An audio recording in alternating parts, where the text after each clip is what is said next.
I'm here. Sorry, I'm running a few minutes late. We took a run down to the beach. Fantastic weather down there, and I really didn't want to rush Alexander off the beach because it's we don't get a lot of that at the moment. Super cold, about 5 degrees cold out here. We had ice overnight on the back of the truck. So I see there's a few people here, which is fantastic. Oh, and my wife with a coffee. Hey. Andrea's going to join me in a little while.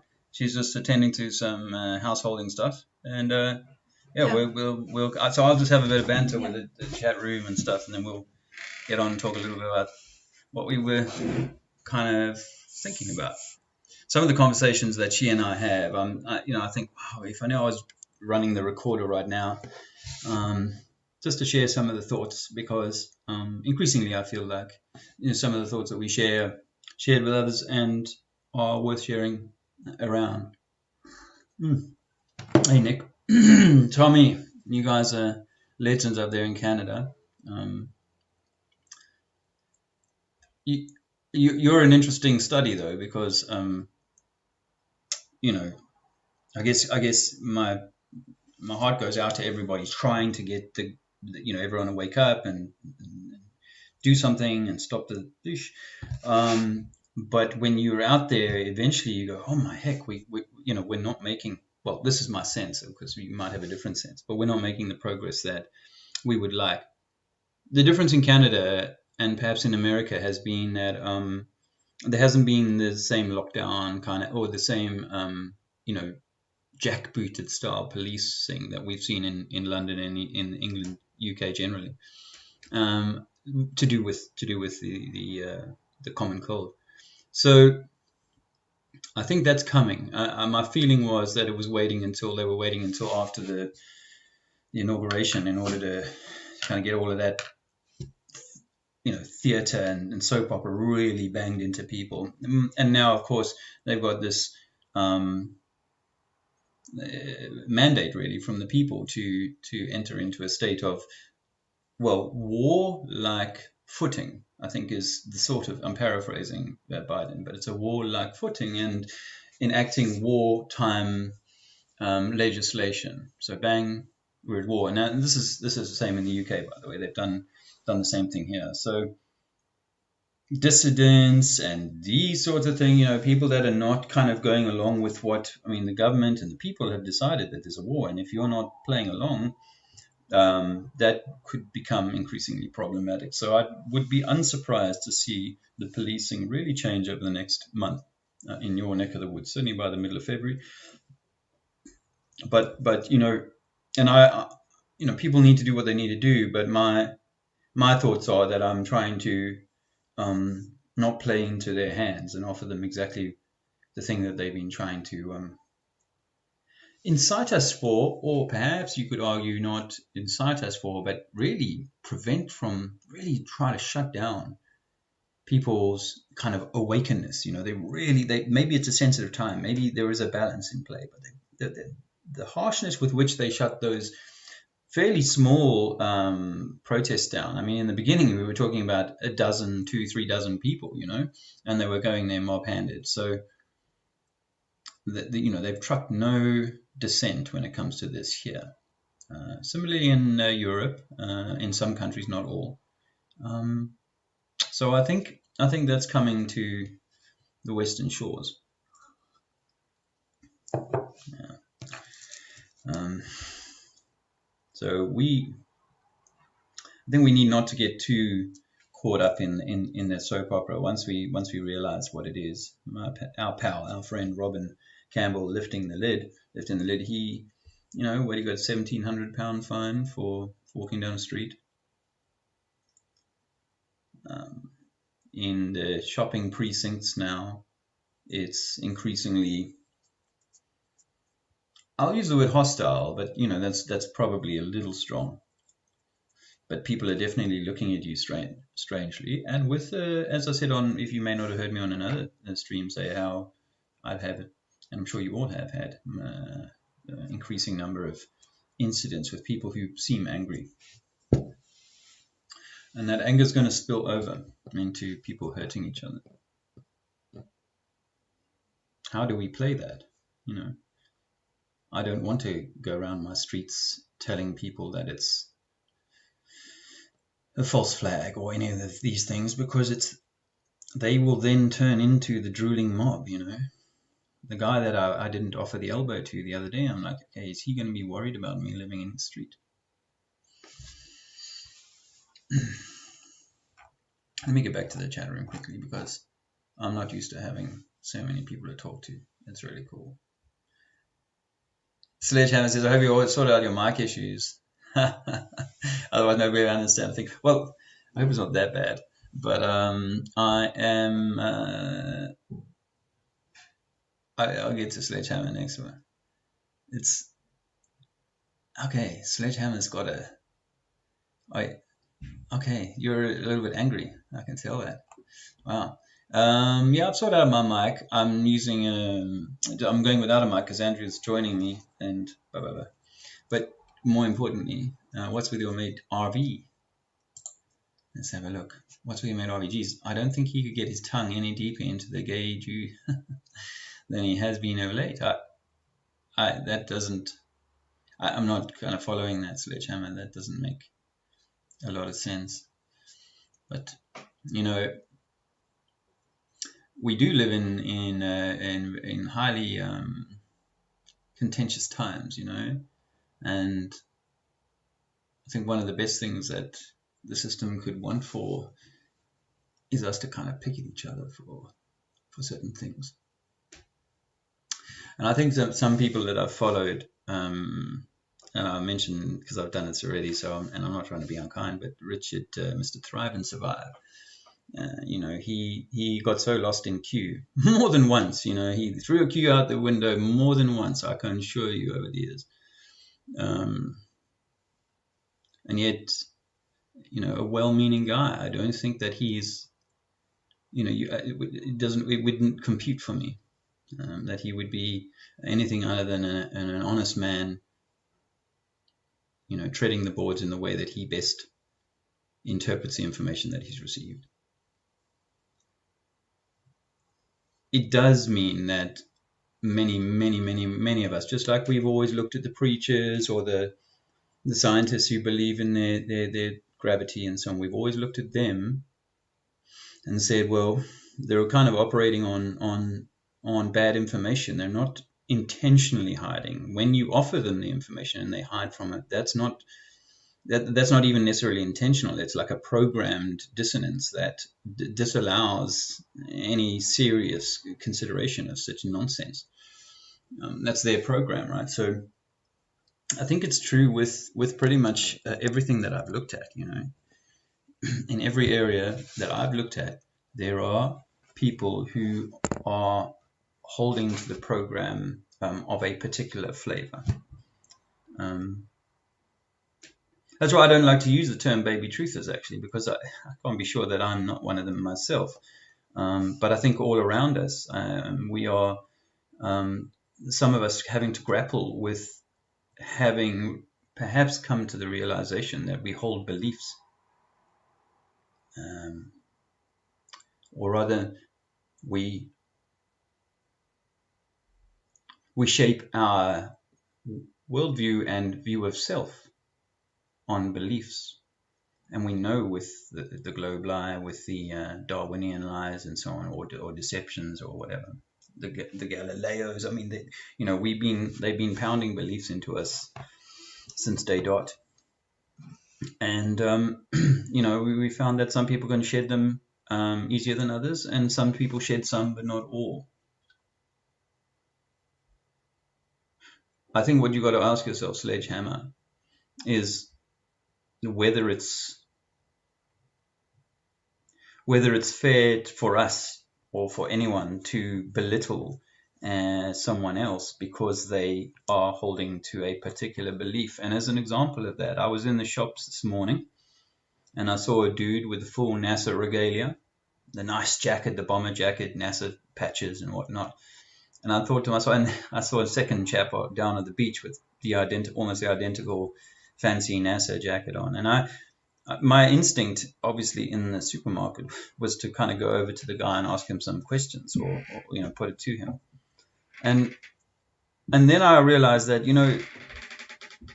like if that was a religious dude with, say, like the curly hair down the side and some kind of, headdress on, or whatever, or a Muslim woman with a niqab on or something like that. Although most European women's now look like similar, and so much of the face is covered up. But if I was to go over to them and start haranguing them for their idolatry or their belief, I think that would make me an antagonist, and the system is designed to make us into antagonists. I have to have realized, this from, if you've looked into flat earth. I don't know you, but if you've looked into flat earth, you'll know that most people who were given, the cartoon ball, get angry. They don't want to look at that. So, I think that most people are most people, and this is one of the tricks of flat earth. It was like, if you know flat earth, you know everything. Not true at all. It's a foundation to knowing everything, perhaps, but it's not everything. And people got lazy and stuck in that. And I think the same is true with religion, if I can be so blunt. I think people have been given beliefs, and even though they're the organization that is the proponent of these beliefs has been found severely short of morality and wanting, and perhaps the architect of many things that go on in the world. And they still don't go, well, they also fed me this belief when I was 5 years old, along with the ball and other stuff. Perhaps that's where the biggest deception lies, is in the manufacturing of systems of control by using religion, by using very good information, by using, wonderful, scholars and teachers from the past. They're using their information, but misdirecting it. So yeah, I'm just not in the kind of, I don't really want to get into that. I'm happy to talk it out here, but I don't think that, because, okay, so I called out yesterday on Richard's, on Ceiling Fan Man channel. If you saw that, if you didn't, go back and have a look at Ceiling Fan Man. My conversation was 2.5 hours long with him, and a lot of fun, but some good information. And I said there that I think that in the flat Earth, that the one of the biggest tricks perhaps has been to offer us this kind of what do they call it, the snow globe, and for us all to kind of take the AE, azimuthal equidistant map, as being legit and being the thing, and I say that that's a control, but I'm not saying that the people offering it are the control. If you were the first person to stumble upon some information, and then that information becomes your means of what you're built on, then just like the Muslim teacher or the Christian teacher, he will run with that. Doesn't mean that he's doing it on purpose. He may become motivated by certain things like the popularity or the income that it generates. So yes, sure, but I don't want to go in there like that, because then you cut off like your ability to reach people like that, So I think we need to become better than the men that we were. I've been down this road of all of that, but I don't know that that's going to be productive. And if people are, truly gatekeeping in a particular area, well, then they will stay in that area, and so on and so forth. But hopefully people that come into those areas, some of them are interested in moving beyond that pool, no matter how, and we shouldn't need to be so vexated about that, because we're smart enough to know that this information has been controlled, and we need to stop our kind of requirement for that person or this theory to be what we shape ourselves on, because it always comes back to the us. I hope that was useful. And Can I just add something into that? Oh. Because I think that whilst Dave's talking, I'm thinking about my own life experience and how that parallels in terms of me going to my trauma and how that manifested in my life in terms of behaviors and the need to be over self-reliant, to defend myself. It's almost like my ego acted as my security guard to this defenseless inner child that I grew up with, from having a belief system that I was unloved, unsafe, and not worthy. And so Dave will bear witness to the fact that, when we can just use the flat earth example, I was like, no, I know better, I don't want to know, I don't know. And that's my ego. You can't tell me, because if you tell me, then somehow I didn't know, and then somehow that belief system that I am unworthy, unloved, unsafe is validated. So you have this like gatekeeper. You have a gatekeeper within yourself that's stopping you from having to face your own deception. We have our own inner deception. We lie to ourselves all the time, and we hurt ourselves all the time, and we're unkind to ourselves all the time. We abuse ourselves all the time. We're almost like our own abuser. And that comes from a belief system that I think now is maybe started at a very young age. We've spoken about this a lot of times, a very, very young age, if not even before in utero. And then from there, it's reinforced through various mechanisms, whether that be school, friendships, parenting, etc., etc.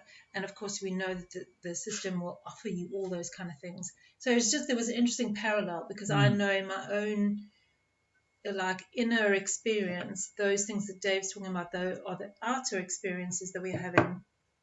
I'm having them as an inner experience. Absolutely. And I think if we fixate on the people that are out there, it doesn't matter which group you want to fixate on, because even within the Christian community, there's this group of Christians who will fixate on Joel Osteen being either good or bad, or a particular dogma or a particular niche of the doctrine being better or lesser than the other. This exceptionalism exists within every religion at every level, So when folks come in with their, it's my religion, and well, you're playing the same game. You were caught in a game of separation, division, and they used all these mechanisms, and religion's just one of them, to fragment you or to fracture you. Or otherwise somewhere for you to hide, so that you don't have to take accountability, and somehow the Savior is going to come and save you, or as long as you do these few things in your life, then you'll go to heaven. That's what I was told. If you're bad, you'll go to hell. If you're a good girl, you'll go to heaven. So I spent a lot of years trying to be the pleaser and do the right thing, and a lot of time not getting that right, and then abusing myself because I didn't, because now I was somehow bad and I was going to go to hell. And so, we can hide in these ideologies and wait for the Savior to come, when actually Trump ain't coming back. The only way you untangle this web is actually through your own your own wound, kind of, but you don't know you have a wound until you know that you were lied to about the globe, right?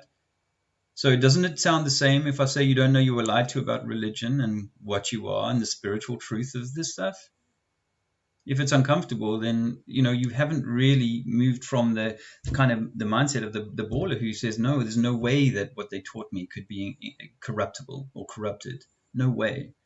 Well, the basic tenets of religion are tenets of subjugation, subservience, and lesserness, rather than elevation and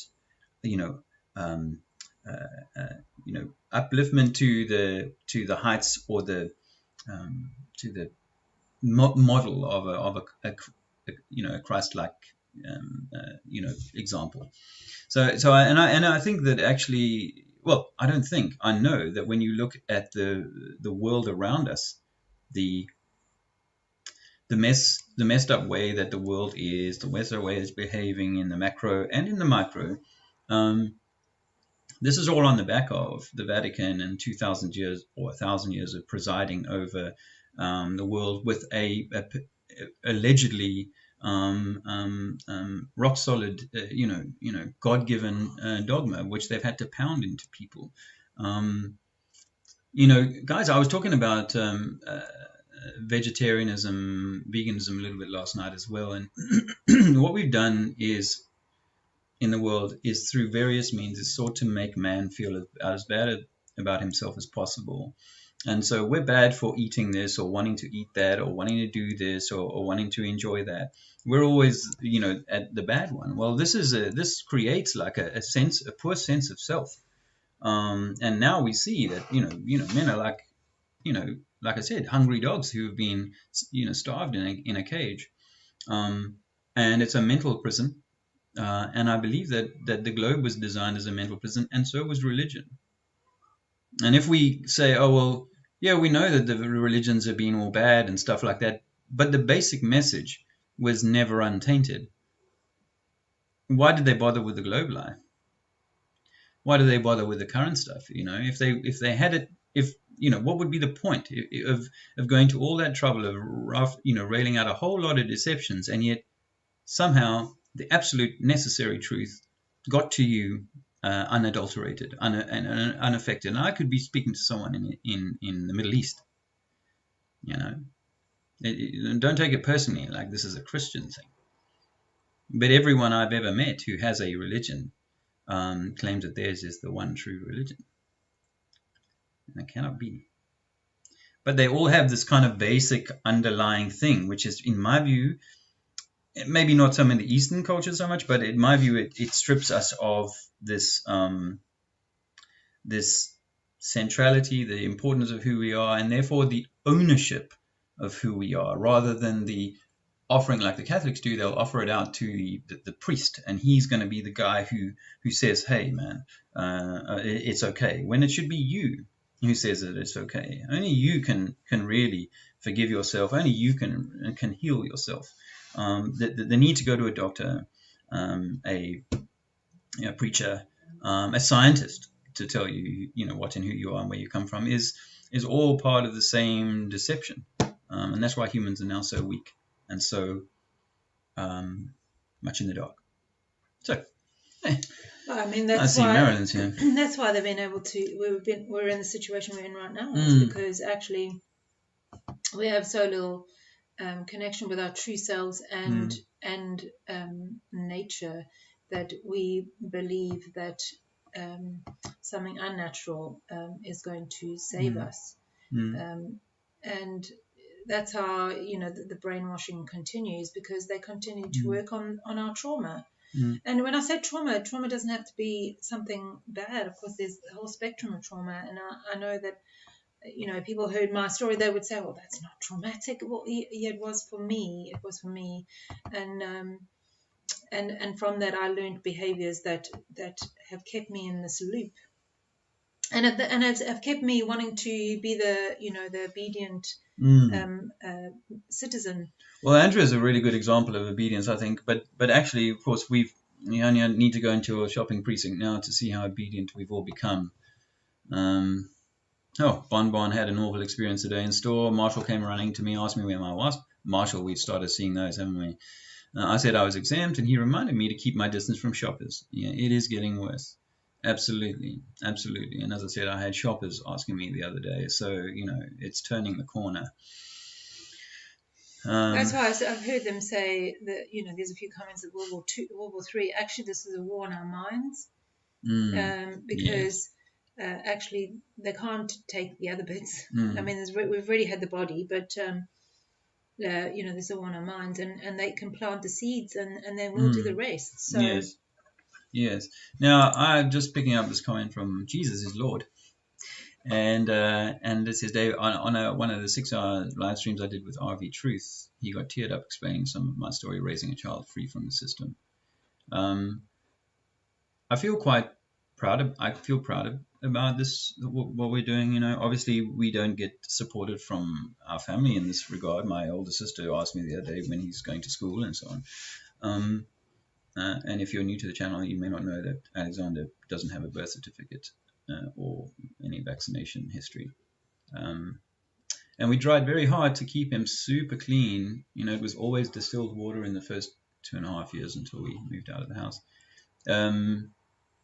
Yeah, actually why I want to mention it is because, you know, we're in this dark place. Humanity's in this dark place because of the sins of our fathers. You know, we've over time we've kind of incrementally gotten ourselves into this pickle, and if we're to get ourselves out of it, I believe that we need to raise a generation of children clean of the toxins as much as possible. You know, it's not only free of the toxins, but it's keeping their light lit.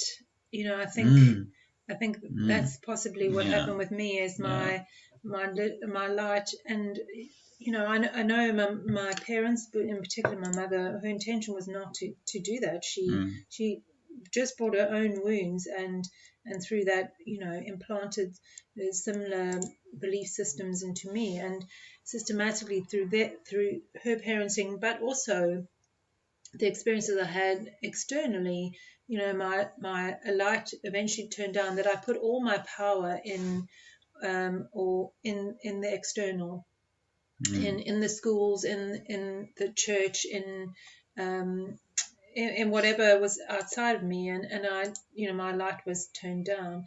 I remember a few years ago, Dave and I would walk through our local town, and we'd say, you know, people are just, they're almost soulless, because I think people's lights are turned down. So when it comes to Alexander, you know, we're obviously trying our best. You know, we still make mistakes, but we're trying our best to keep his light shining. But obviously, you know, what's going on in the world, we can't be unaffected by. We know that's. Well, that reminds me of a story from yesterday. We took him to the local park, having our exercise time, and he was playing in the park with Dave. I was outside the Pebbles, and he was playing with these little children who were trying very hard to ignore him. Am I correct? And trying very hard to ignore him. He was trying to engage with them, you know, just wanted to make some connection with the children, because, you know, that's one of the areas that, unfortunately, because of our journey, he hasn't had as much social contact with children as we would like, and we hope to change that. But they kind of ran away from him, and he was just, you know, he's at the point where he'll run after them thinking, oh, well, I'll just run after them. And then Dave explained to him, you know, some children are a little afraid. And bless him, what did he say? He said, that's all right, I'll play with children who are afraid. You know, because he really doesn't understand. But, you know, other children are really being affected by this, and by, you know, the same things that we have generation after generation. Yeah, Mish says we're all programmed, as you said, before birth, in minds and emotions, even physical bodies of your mum. Yep. And because we, and I assume Pa rather than Ra, but you know, we talk about electromagnetic theory a lot, and so we think that the ripple or the vibration, which we call the DNA, is so smart and has so much information, perhaps all the, you know, lineage information or something like that, or history, and I don't know, but it feels to me like you know, your parents are carrying a vibration that they picked up from their world experience and from their parents, and so that vibration ripples through the water. And if you imagine a pond with a ripple, you know, from one stone dropped in the center, rippling out, and then you throw one or two other stones off center, you know, how that starts to interfere with the ripple pattern that's coming through the new children. And I actually see this. You know, this is one of what the little boy that Andrea was talking about a minute ago in the park. You know, I asked him if he was missing his friends at school, and he said, that's okay. Did you say that? We talk online, you know. And this is what they're doing now, is they're creating this weird, warped reality in which it's okay to interact with humans simply in an online way. Well, you got a whole nother generation, haven't you, of traumatized people that's going to come through. I mean, we know our old friend Shirley, which you probably heard stories about. You know, she's in her mid-80s, and her trauma was from the World War II, and she can tell the stories like they were yesterday, and how scared she was and whatever. And so traumatized, and then from that, other so the stones have been thrown to upset the ripple. Yeah, and so and again we're seeing that happen. You know, children not playing with children, children scared of children, children scared of themselves, of being outside. Yeah. So we feel that, guys, and that's unfortunately, it seems to me how things are going to unpack going forward. So how are we going to really, if religion and its tenets were designed to control you? I think this comment I quite liked from Guitar Bear. I mean, the Bible is changing the creator, letting us know that it's false now. It's interesting. I mean, I'm not the biggest Mandela effect guy, but I don't deny, because everything is electromagnetic, the possibility to shift anything. We believe that perhaps trees turn to mountains, massive mountains, or that once giant creatures were solidified in an instant. So can things be altered? Yeah. But I like the underlying message: be nice to each other. You see, for me, there's this kind of golden rule, and that I should never have needed to have a man come along after thousands and thousands of years, invent the printing press, and then pass that book around to me. I should have been able to work this stuff out for myself, but why we're in the pickle we're in, because we forgot that, and that's why I titled this Total Recall. Because actually what I think is, how we say remembering is the returning of Cyrus's body parts, the 13 body parts, which is perhaps the tribes of Israel or whatever. I'm not fixated on names. For me, names can be applied to different people at different times in history. So I'm not fixated on the names, but I wonder if remembering isn't the coming together. And total recall for us means total remembering. If impediments were put in your way to either steer you off knowing what you are, or to prevent you from ever returning to that discovery, then it's essential that you are honest enough with yourself that you're able to set aside things that you shouldn't need. You should know without having ever been interfered with by a man or his books. You see, I think it's a little complex in that, and that's why I have spent a lot of time doing my own work, still have more to do, but I implore people to kind of go to some of their stuff is because actually, if you have been tampered with in terms of your psychology, then it's really hard to be kind to each other, because things like winners and losers. If you win, I lose.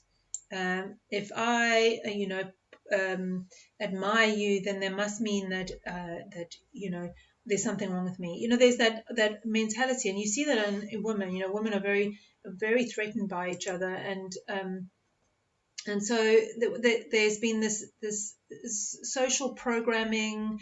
It's not through religion, through so many mechanisms that mean that we are. That's another part of the separation. It's not just simply what we're told.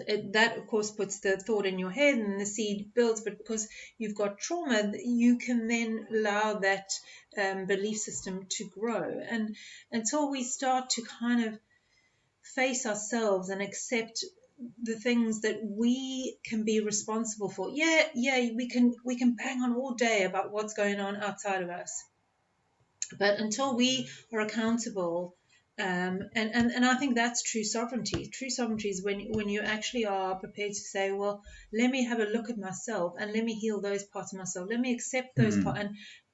it's one of the hardest things that I've had to do is accept my weaknesses and my failings. So I think we have to go through this and heal so that we can then be kind to each other, and give each other the support and love and that we need without there being any payback. Thank you. And I think that the symbolism of the Total Recall thumbnail I used was apt because, you see, you got implanted. If you haven't seen Total Recall, most people in my generation have. And we didn't get a chance because we went to the beach. We didn't get a chance to go back and look over Arnold Schwarzenegger's latest comments. We think it's important. We'll pull that up. But what happens is, in Total Recall, a bug, a device is implanted into his brain, and he loses memory of that, but he's made a video of that, and he gets it to his new self or his whatever, and tells him to put this device up his nose, and it'll reach in and pull this implanted stuff out of him, right? And it's an extremely excruciating and painful process. And I think that this is where we're all at. This is the hardest thing for people of any faith, whether it be science or religion or any of them, is to recognize that you were implanted with a bug. And in my opinion, most people I know have yet to pull that bug out. They're starting to see that there's all this stuff that isn't right and what have you, but they don't know that there's a bug still up there. And I'm wanting to come at what I offer in terms of presenting how the world is to have said, I think I've managed to pull the bug out, guys. And I'm not choosing sides. I'm not saying it has to be this way or it has to be that way. And I think this is where you can control people. If you say, oh, you must go this way, most people will follow. You can just go and put a high-vis jacket on down at the beach and go, no, I'm sorry, you're not allowed to walk this way. You've got to go around this way. 9 out of 10 will comply without even asking about it. And that's where I think that most people are. We've got this bug stuck up in our heads. We need to pull it out, and it's going to be damn painful. You need to, as Andrea said, be healing wounds, because these are wounds. If I, it's easier to use the example of the dogs and stuff when they're in a cage and underfed and so on. But if I do a vast number of psychological things to a human being who's vastly more intuitive, vastly more clever, but I start messing with my baby's head and saying, bad things will happen to you if you don't do this, or when you die, put the threat of death, which, by the way, we should not be worried about. And I see Rich Ceiling Fan Man is in the comment, and when he was talking last night, he said diet. He talked about diet, and I try not to talk about diet, my friend, because of the word die in there. I think that our nutrition, and nutrition is part of nut, the beginning. It's all that's the nature of nutrition, is what we should be eating in our environment at the right time of the year and so on. I threw myself off the course there, but just pick me up a moment, honey. Great show yesterday. Sorry, I was busy listening to you for a change. What? No, that's why I like doing these live streams, because I can have a conversation, or I can talk, although I don't want to do monologues for very long, but you didn't say so, but I prefer it in a conversation. However, when you're in the lounge talking with your family or some people, and you're halfway through a sentence, or you've got an idea and you pause, and then pause a whole lot of other information from the other side, it's like, I need to just let me let this information out. As I said to Rich's, the Ceiling Fan Man yesterday, I come with this cue card with, at the moment, blank. I don't need to. It's good discipline to write down a few notes for things that you want to talk about, but I don't need to. It's not. It's coming from the heart, and it's not based on a group think. The club membership thing. And I know it's like nails down the chalkboard to people who say, no, but you must say that this is what happened in order for you to be saved and all this. No, I need to take care of myself for me to be saved. We've been a year into a pandemic in which the governments of the world have spent trillions and trillions of dollars and caused vast amounts of unwellness. And how much of that money and time has been spent on the issuance of fruit, vegetables, healthy food and information that will encourage good health? Almost none, I'm sure. I have not come across any of it. Before we move on any further, we spoke about Arnie, and I thought we should just let them know the few little things that because Dave and I have This some. is juicy, man. We have some. We throw ideas around, and these are just ideas. These are just things that have popped up that we think may have relevance. And I don't know if you saw when the incident happened in the US a few weeks ago. Arnie came on Saturday. He was sitting in his office. He held a sword in his hand, and he was really kind of having a go at people for the state of the country. So there was that, and I found that quite unusual that he was given that kind of platform at the time, and then recently when he was going in a drive-through for a certain medical intervention, he made two comments. One was they were apparently from his movies. There were two lines from his movies. One was come along. Come with me if you want to live. Come with me. That was a total what's a Terminator. Come with me if you want to live. Isn't that pre-programmed? Wow. We can't actually recall the other one. We haven't had a chance to look it up because we went to the beach. Yeah, I don't know. I mean, he's been rolled out and to kind of, and what is it saying? And I think one of the important segues or links to that film, the Total Recall, was we will all know that up on Mars they were absolutely reliant on the pumping of air or the creation of air, and what we're going through at the moment is Total Recall-esque in that people are no longer feeling that they can breathe the air. I think I think there's definitely. And then Biden says something else, doesn't he? He says something along the lines of, if you want to heal, which is where your Total Recall came from. He said in a speech that he gave the day after. You mentioned it. If you want to heal, there's a term. Anyway, we can come back to it. Yeah. Dave can't recall it right now. Yeah. But it had some relevance to the reason Dave gave this title. Yeah. No, but as I say, I think the Total Recall is about us having Total Recall, and we cannot do that. We cannot do that whilst we cling to various notions. And I always used to go around saying, you won't ever know the truth about yourself until you realize you've been lied to about the world within which you live. There's a very, very important reason that the Vatican and all these other organizations have spent vast tracts of human energy in misdirecting us. So why not with the, and by the way, science is the biggest religion on the earth today, or scientism, the NASA boys and so on. They are the biggest religion. The majority of people will believe we go in space and the ISS is real and so on. It's the biggest religion. But there will be people who, for example, would say, oh, okay, we've discovered that the ISS was a hoax, but outer space is still real. You get the link? Are you, if you're in the religious kind of, I know that they lied to me about everything else, but this one piece they didn't lie about. You've got to ask yourself that question. Why do you want to hang on to one dogma whilst you know that all the other dogmas that have been offered to you have been to demean you and diminish you? See, if I were God and I wanted to have an experience of my creation, then I wouldn't send myself down here and say, hey, you're meant to be subservient, you're meant to be in constant kind of debt to me. I talk about the Trinity Taurus quite a lot.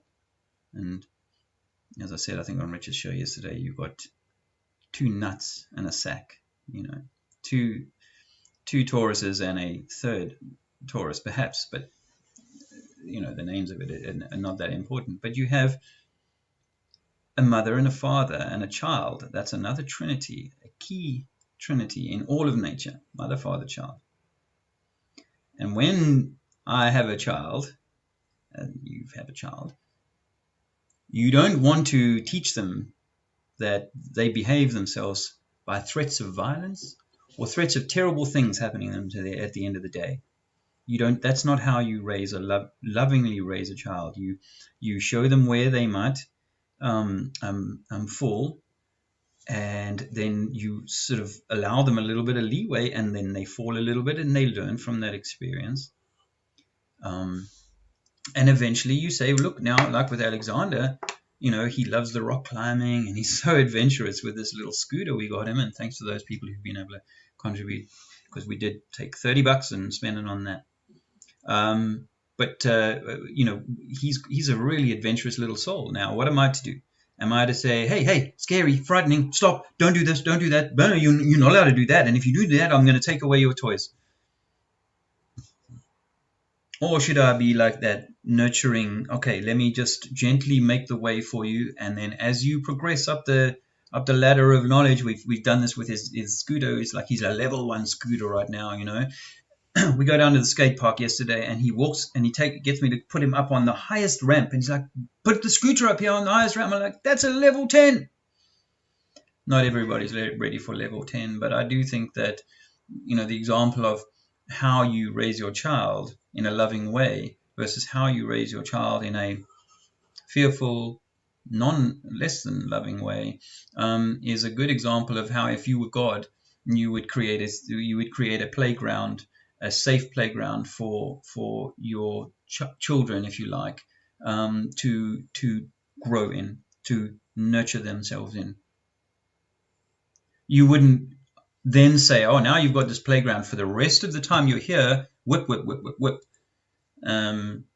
Or come up with a story that, well, because Eve ate an apple a long, long time ago, you're having to be bad, you're having to pay the price for that. No, I think that what you see, all the psychopathy you see in the world, is the consequence of damaging children. And the funny thing is that most people many people, not obviously not Catholics, but many people who claim to have a Christian faith will say, oh yeah, but there's pedos at the Vatican, and there's this disgusting thing, and there's that disgusting thing, and then there's the all the pogroms, and all of that. They'll say that, but they'll still hold on to the kind of stuff that the church, that the Vatican gave them. That for me is a form of Stockholm syndrome. And I think it's what we need to challenge, because if we were meant to find a flat Earth to free ourselves, then we were meant to maybe uncover any other dogmas that were beliefs. And beliefs, as I say, the word belief belies the lie that lies within all belief. Yeah. So I say, belief is fine, but not when you're having to shape your sense of self. And I know, because my mother was a devout Christian, and it was like, you have to take Jesus as the Son of God and your Savior. You have to, otherwise you're knackered. That's a threat. I love my child. I'm not going to say things like that your life will be blighted if you do not, say that I'm the greatest dad that ever lived. That's not loving. So yeah, I think that there's some uncomfortable conversations, and I know that when religious people get triggered by challenging their beliefs, it doesn't matter which one it is, and in fact, within the Muslim community, people trigger each other with their own variations of that same belief system.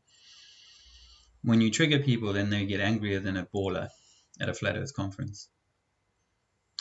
So, or rather, it would be the other way around if a Flat Earther went to a baller conference, because you'd have the mob turn on him, So that's the uncomfortable truth of this. And I think Total Recall requires for you to rip that metal, that metaphorical metal capsule out of your brain because it was put right in the center to wrap around your pineal gland to prevent your connection to God, to the Most High, the creator of all things. I think that's possibly why there's so much information out there. And why they're because the devil's in the detail. They love keeping you busy with the details. Same with flat Earth. Why they're also putting so much emphasis on science. I mean, we've heard it twice, haven't we? In the new president's speech, he said he's basically going to be handing this over to science. And frightening. And then, of course, you hear it in our briefings in the UK where they'll say the science says this, and we're doing this according to the science. And South Africa suffered as a child. South Africa was suffering huge droughts, and we used to hand it over to the preachers to kind of change the weather. Now, of course, they use airplanes and weather. But what I was going to say is science is left brain stuff. Science is that you have to use your mind to figure it out. And religion too, by the way. I think religion is very left brain, which is why it's all run by men, because it's a left brain. I think when we say there's a war in our minds, is that if you keep someone in their mind, if you keep someone in their thoughts, then you can get them to co-create from that place rather than co-creating from a place of authenticity and love and all those more natural things. And so I think through trauma and lots of information, they're able to keep us in our minds. We need to find our way back to those, to our body, really, which is where our feelings are. Well, you see, if we call ourselves, we like to think that we are like creators here. We are not the creator necessarily, although that's obviously an interesting conversation to have. Because it's all about scale. I start to wonder whether my experience on the DMT didn't show me that it was a triple level scale, that you sort of go up from the material man to the higher self, to the creator of all. So that's how I kind of I'm comfortable with that. But on the man scale, like that there's another man that I miss, Donald Trump. In 100 years or 200 years, there'll be people probably still at a shrine to Donald Trump. So and that, what a mistake that all is. But having said that, I'm not comparing Trump to the man that was Jesus, as we know him. That's in fact, this is the funny thing is that Trump is the antithesis of what Jesus Christ stood for, and yet redneck Christians are voting for this man till they're blue in the face. Isn't that insane? I also think that these authority figures are representing things, and let's face it, Trump represented fake, didn't he? I mean, he had fake skin color, I think fake hair, possibly even a little bit of plastic surgery. And he was Elvis Presley once, and he had Regeneron. I mean, that's Regeneron. That's probably something. That's out of Total Recall. Yeah. That's out of Total Recall. He took Regeneron to oh my Lord. So it represents fake, and from an astrological point of view, we are moving out of fake. We're moving out. I believe that we can no longer fake it. Eventually faking it is going to become harder and harder. Yeah.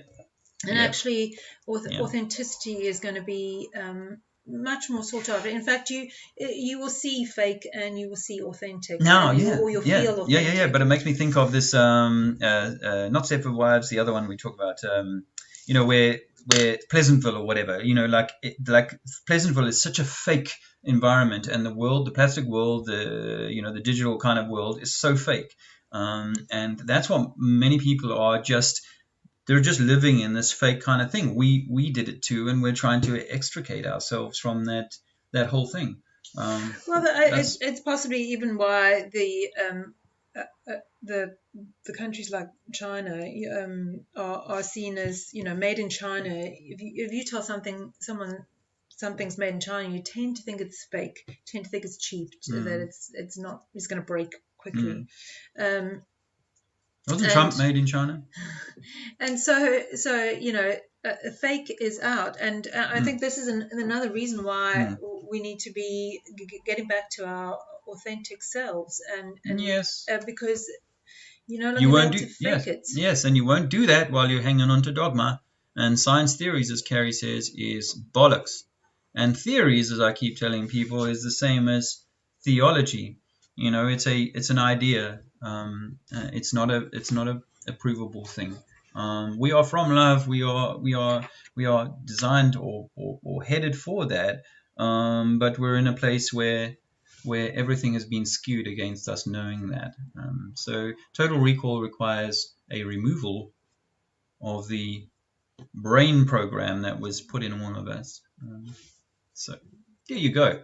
I thought that Greta's Science Religion 2 sides, okay, well, you know, and yeah, I mean, and where does it come from? Big Bang, as someone says. Yeah, was it not this comment from Jack? It was I saw it. There was a song that's come out recently. Where is it? Here it is. No, that's not the one.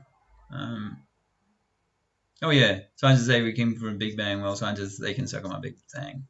I saw that guy rapping that the other day. I mean, scientists do, but actually, it's the Catholic Church that says that.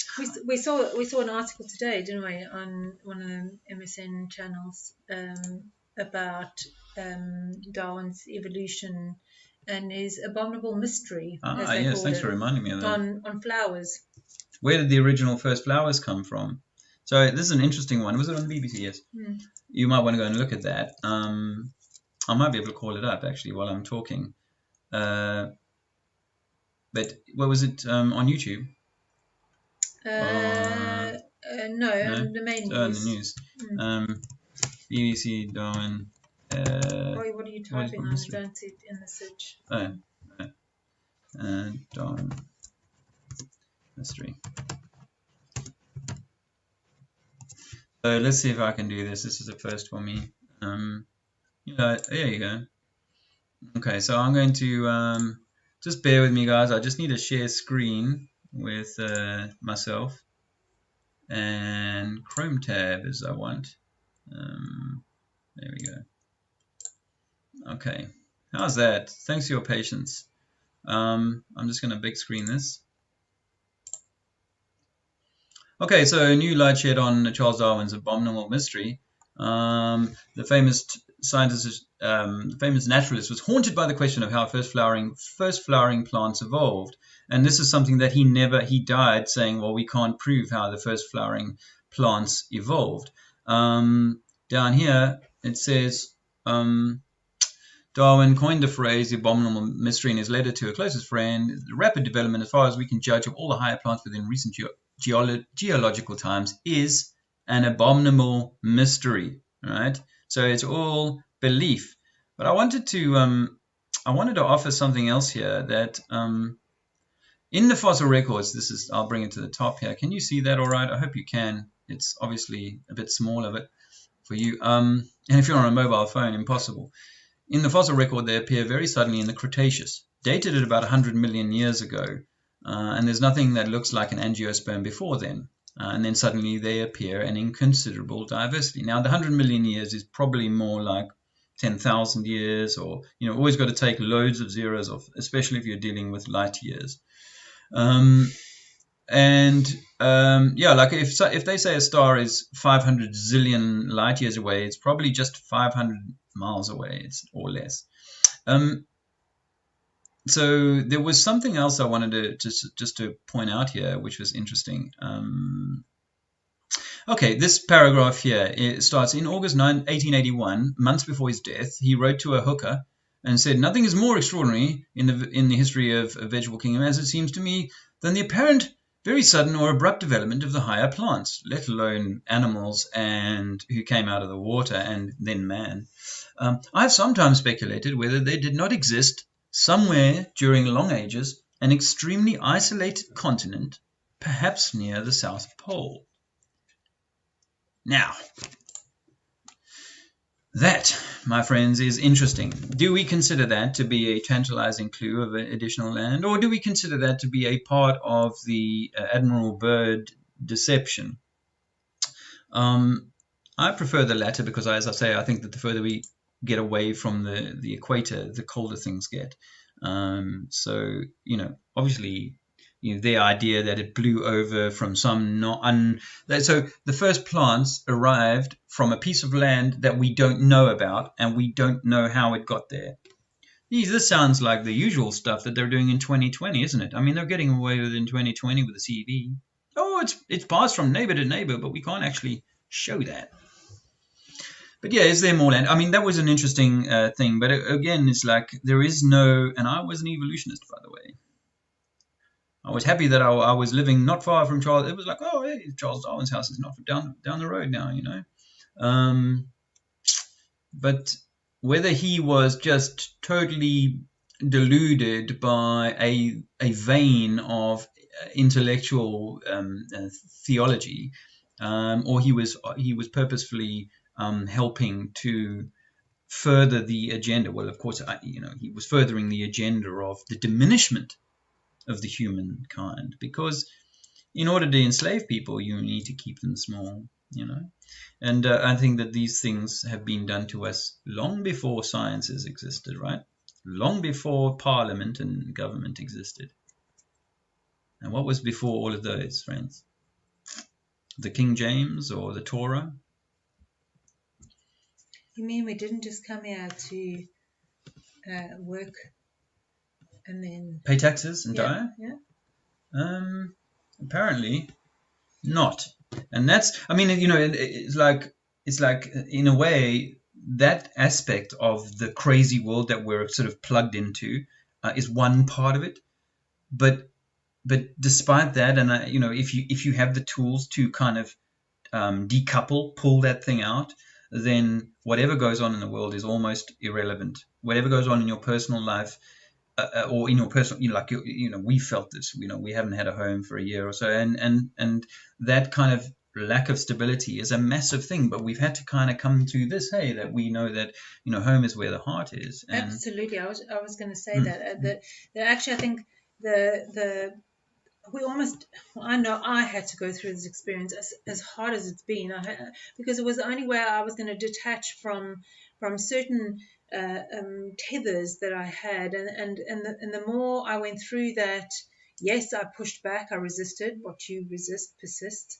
But the more I did that, the more I detached, the closer I came to myself, and even today, I'm experiencing that I am that much closer to my authentic self. I know that I have much more work to do, but actually that's where home is. I am not homeless. I am home.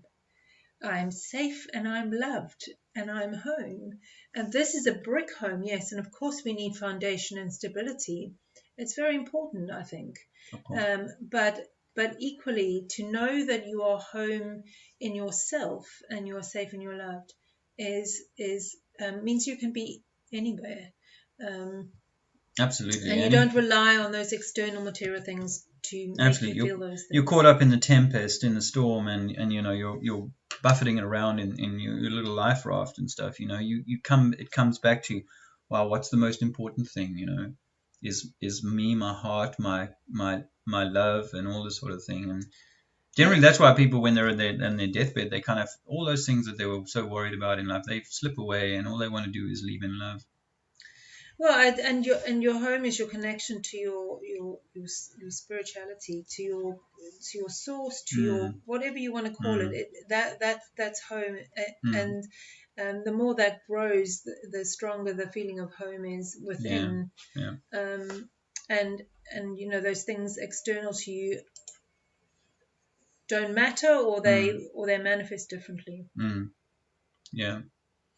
Wojnek is in the chat. Hey mate, we did enjoy the lecture. Yeah, that we have to listen channel. to it again because it's quite intense. And I would recommend it to people. Go and check out Wojnek's channel and look at the it was on psychopathy or totalitarianism. Yeah, and psychopathy. Yeah. And you know that it was a really Yeah. a good thing for me to hear on Yep. the day that I heard it, and you know, the whole realizing there's a pseudo reality, and that there are people with psychopathy.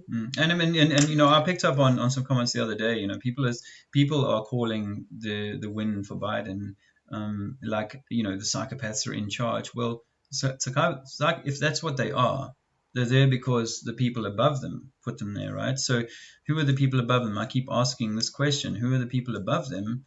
And what instruments of control have the people above them been exercising over the people of the world for centuries? Hey? And it's my belief that they use our trauma to keep us in that psychopathy. Anyway, I can hear my little one I just heard downstairs. volume. I think he's laughing. Yeah, it sounded But like I thought he wasn't laughing. I thought I would go down and spend some time with them, and I'll leave Dave to do some more chatting.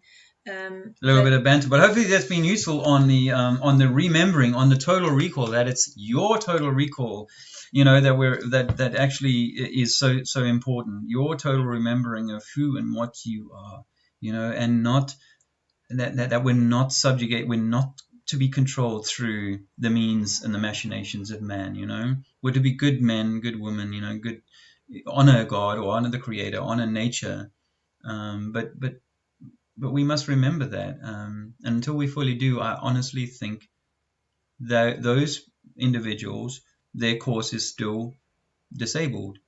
And of course, for the whole of the human story, however long this takes, then the disability continues as long as people continue to forget or no longer remember or don't yet remember what and who we are.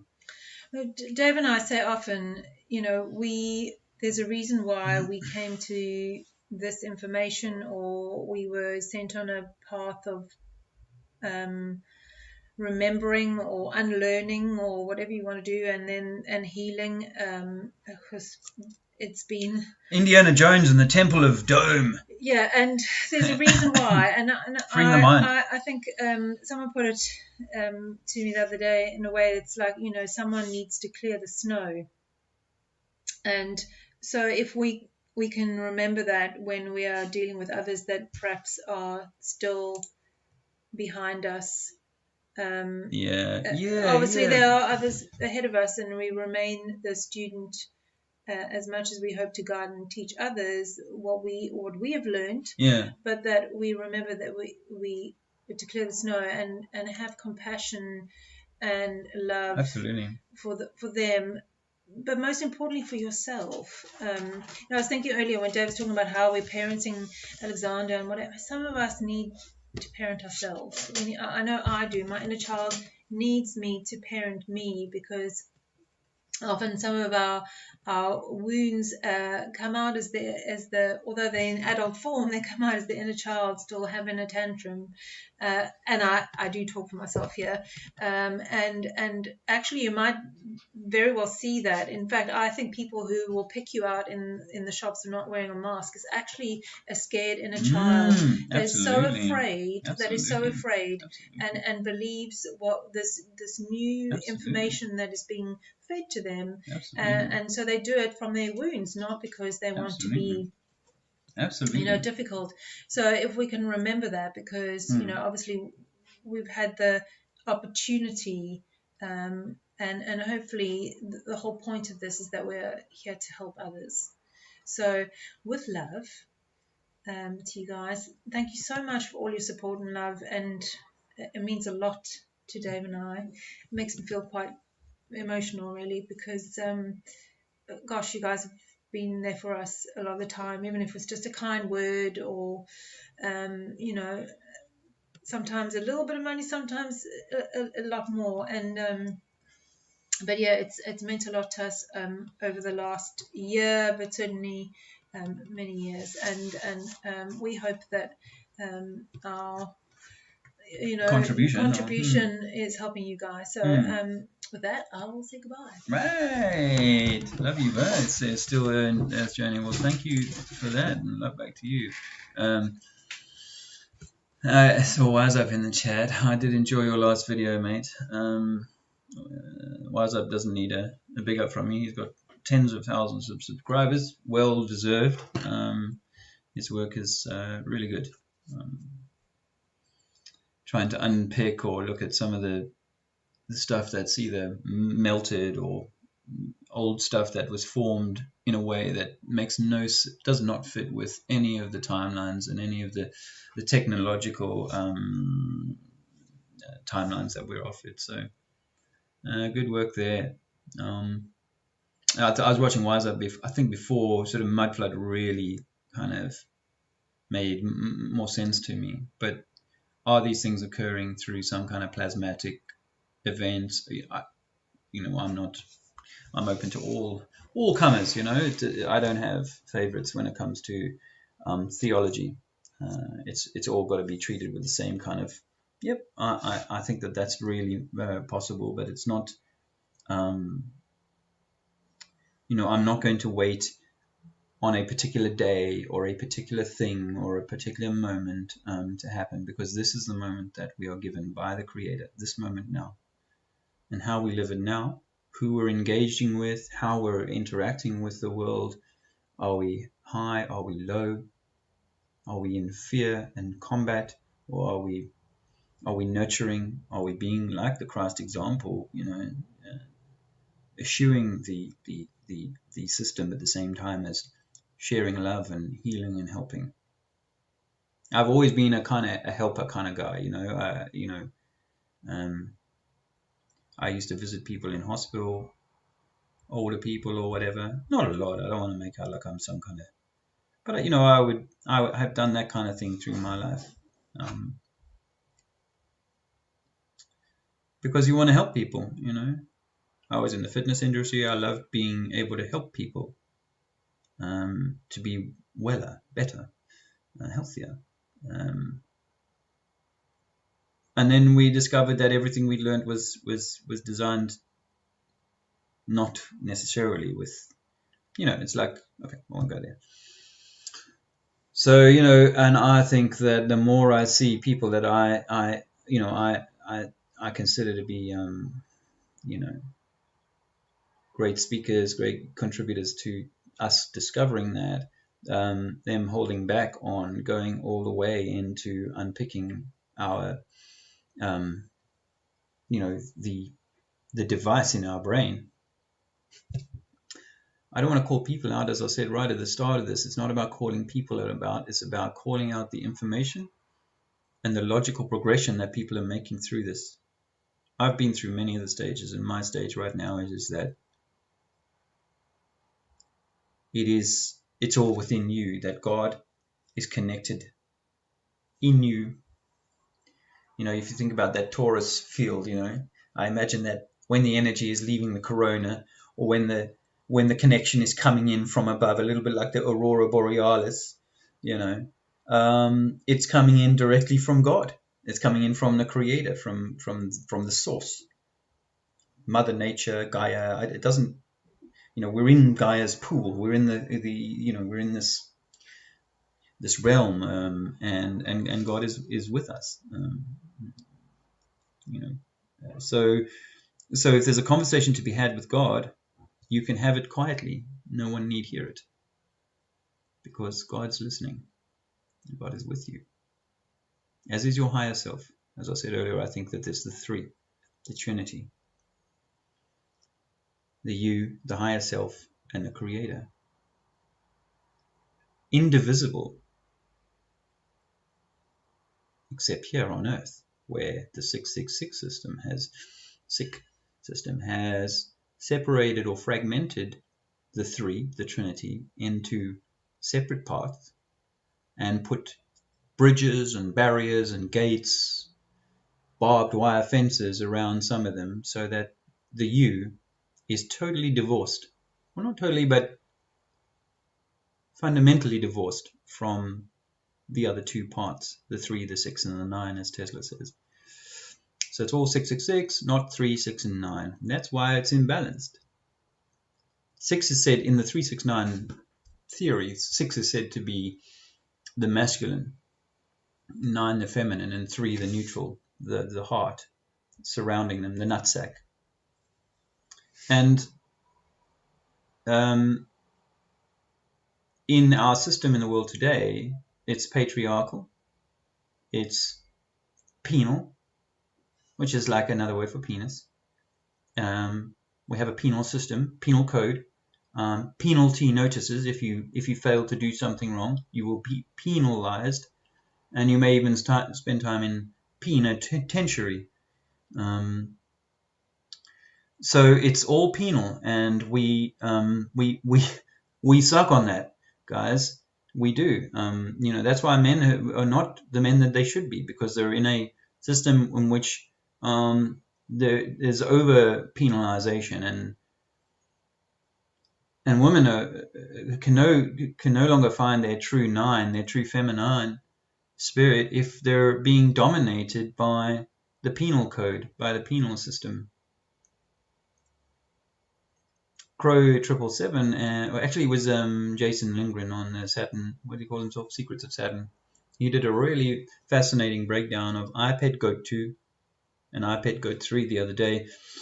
I enjoyed it and I learned a lot, but I also saw things that they missed. And the symbology in iPad Goat 3 of a woman trapped within a phallus, who was both aged, broken, and also young and fertile, getting impregnated by light. The symbolism of that was hard to miss, but Jason and Crow didn't notice it, I suppose. I might try and do like a breakdown of that, because I just thought it was so fascinating. However, that's just, for me, it rams home. That's not. It brings home the. It brings home this whole thing. I mean, we all know that the obelisk in Washington is 666 feet tall, and you get all these obelisks, Osiris's penis symbolism all over the place. I think that's where it's skewed. I think that's why the world is imbalanced, because it's a penal system. It's all a male system. So we have to get rid of that, guys. And obviously the religions are all male. They're all, by the way, black and white. They're black and white. They're all, it's all Freemasonic. The Muslims are all in black and white. The Christians are all in black and white. The Jews are all in black and white. Their book is black and white. And in terms of the dogma, it's black or white. It's either this or you're knackered. So that's dialectic, and we've got to leave that behind. Hey, thanks, Michael. That's really nice for you to say. Just talking off the top here, I mean, I'd love to have folks hanging around in my lounge and bantering this stuff out, although, of course, I'd be interrupted all the time. At this point, you can't interrupt me, even those who don't like what I'm saying. Well, you can leave, I suppose, but Greta is right. Nut was the Egyptian goddess of the vault or heavens, and I think that if you look at a nut, what's inside of it, a peanut has got two nuts inside of it generally, and I think nut, as I said earlier on, is nutrition.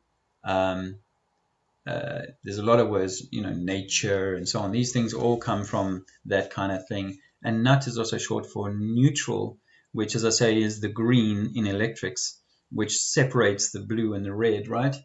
And so that's why I think the earth is green. It's separating the blue sky and the red rock or the hot below, I think these things, these are obviously my conceptions of how it might work, but I base that on how we see, the electromagnetic system working, how we experience that as we go deeper into the earth, things get super hot, and as we go up, things get super cold, and it's a hot cold system. Things go up and cool down, things go down and heat up.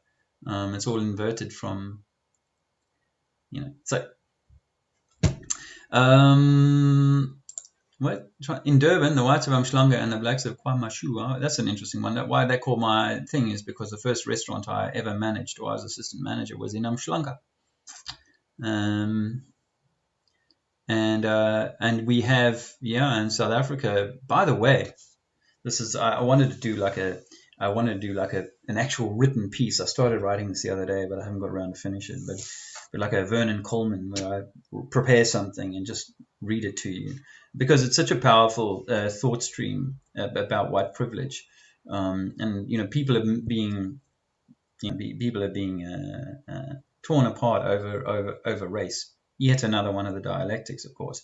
But the South African example is very interesting because white people in South Africa were given a leg up, a big leg up actually in the period of the empire, and exacerbated or continued through the Republic of South Africa in the 1960s and 70s and into the 80s, but it was tailing off by then.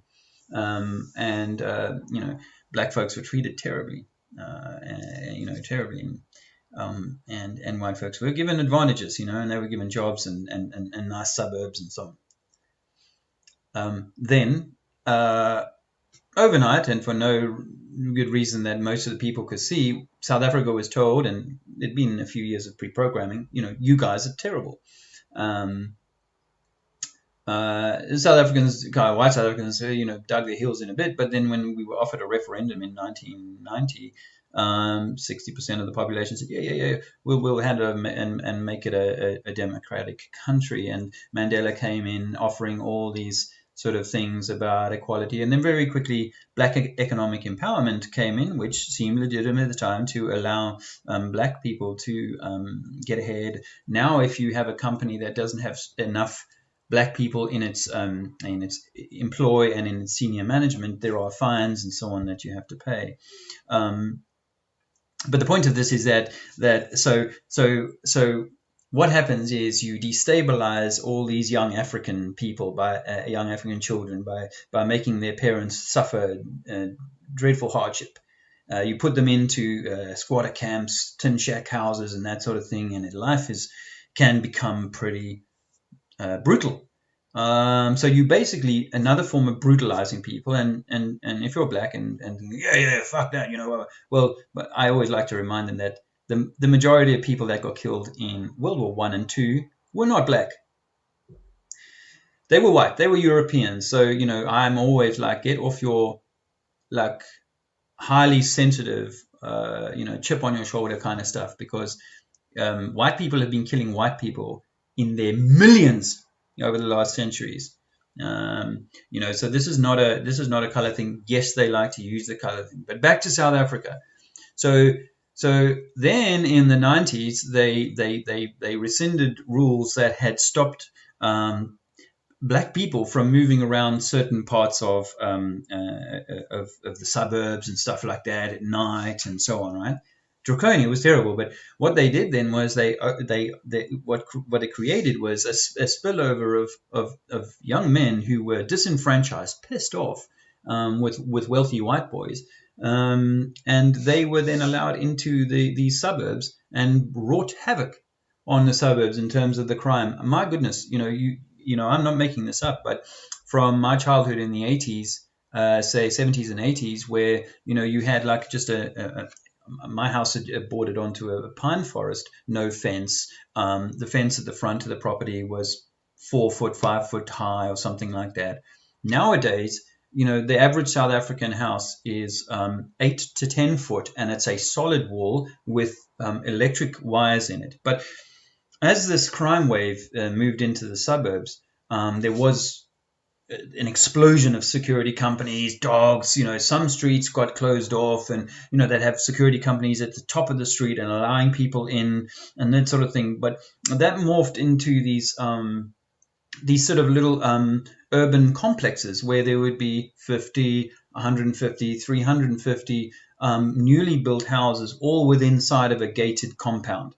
And this is where the white South Africans then took refuge to as a way of improving their personal security. White people, not white people, but people, it's not about white now, but people drive around in South Africa with their windows in the summer, with their windows closed because they're so fearful of someone ramming their hand into the car. It's happened to family members of mine, ramming their hand in the car, stealing something out, or putting a gun in the face and saying, get out of the car. That's happened to my brother-in-law. and a friend of mine he got it. He opened his car, his gated compound. They all have the gate, and this electric thing opens the gate, and then as he pulls out, the protocol is you pull out, and then you should wait there until the gate is closed, so that no one runs in as the gate is closing. And while he's waiting there, then a gun gets put to his head. This is one of my school pals. Andrea's sister's friend was shot in a similar incident, died. This is not like the COVID thing, the pandemic thing. This is real. This is what's happening. This was what was happening and still happens today to an extent. Now, the sweet irony of all of this, and why I wanted to tell you the story of white privilege, is that these white people took their perhaps ill-gotten earnings, or they were only working in the system, but they took their earnings, bought themselves a nicer or newer home, smaller plot, but inside of a gated compound.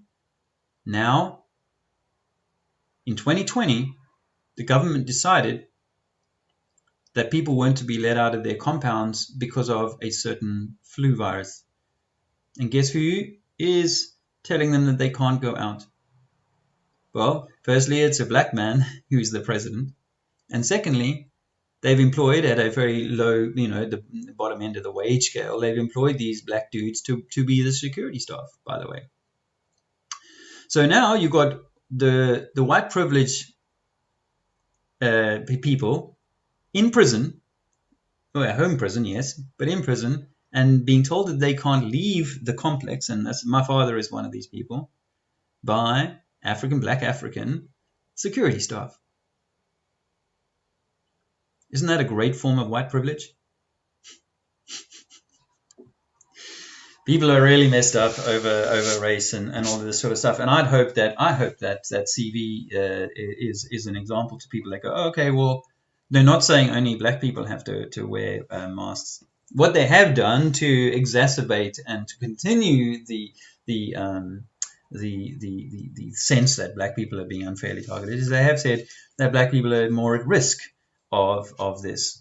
And someone repeated that to me in the street the other day, and I said, yes, but something that people fail to remember is that most black people are not on their natural land here, because in nature we know that the darker skins are nearer the equator and the lighter skins are nearer the what we call the poles, away from the equator.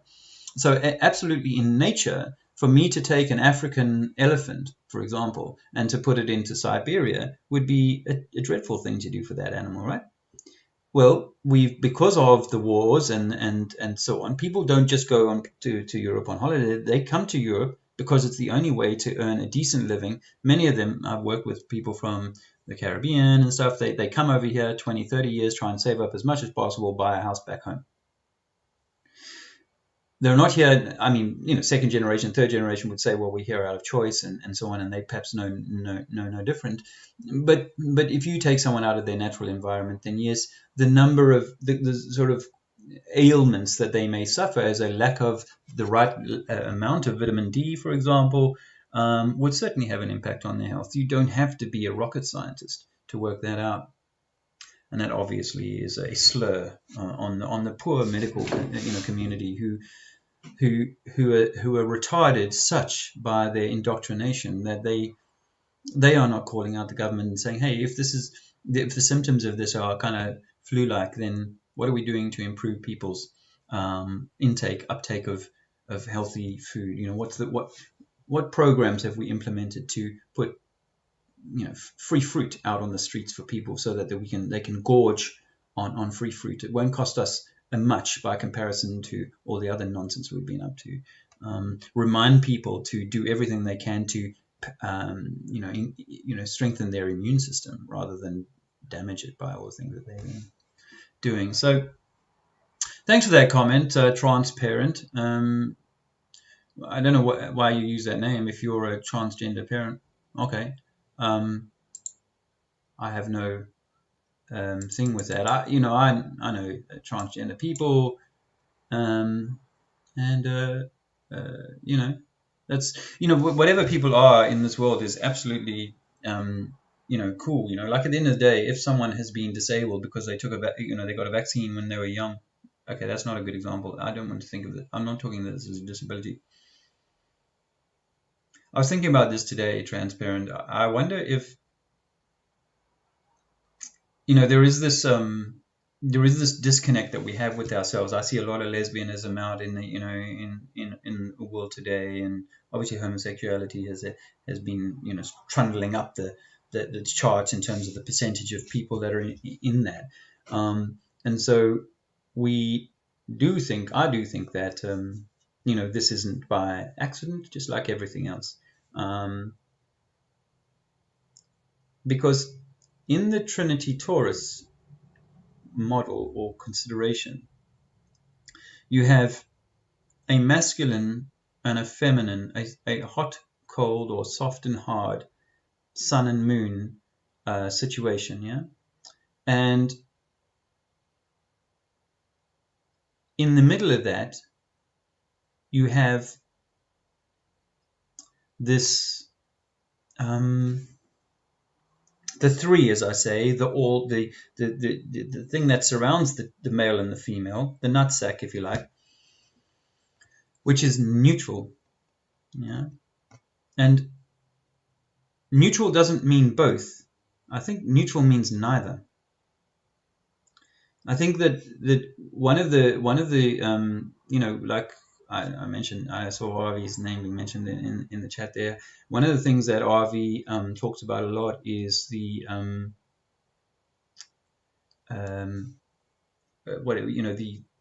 the Baphomet androgyny agenda, which I kind of get. I get that. I see that as being very much a part of the Jesuit agenda.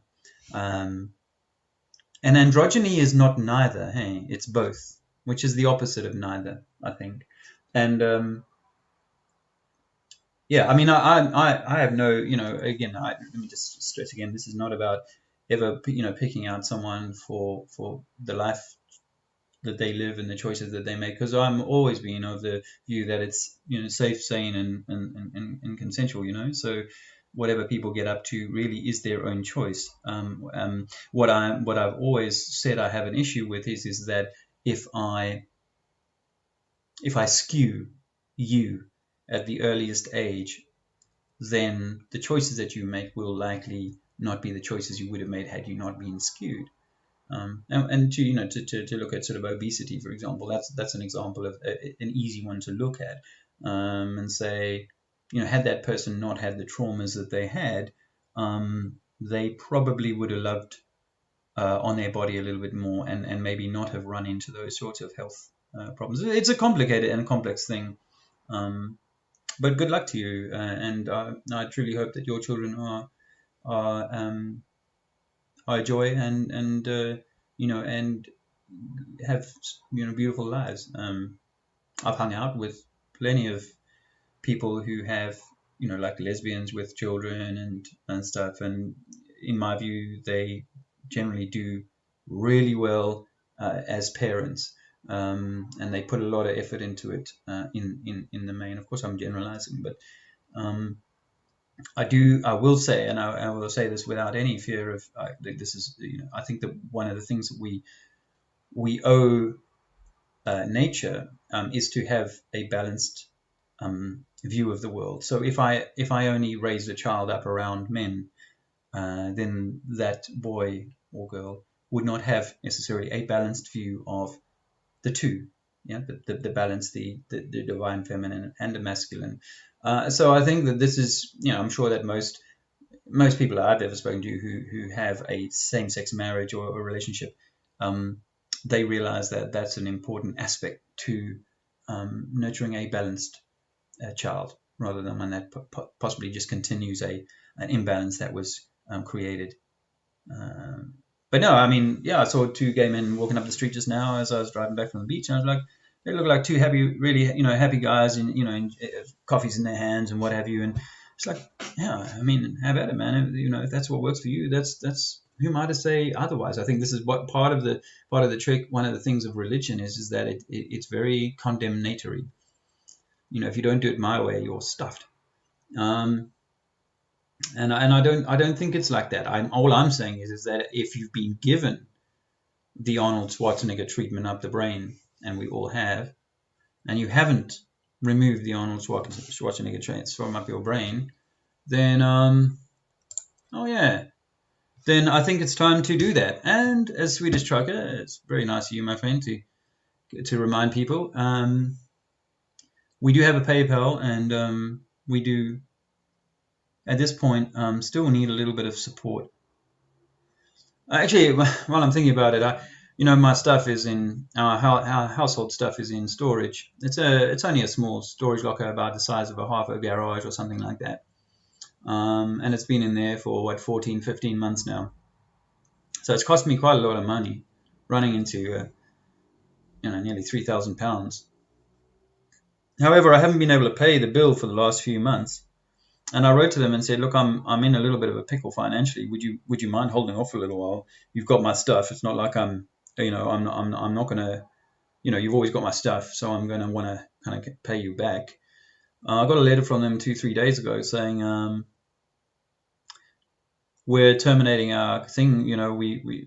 We take a settlement of half of what you owe us, but we're turfing your stuff out in 7 days' time.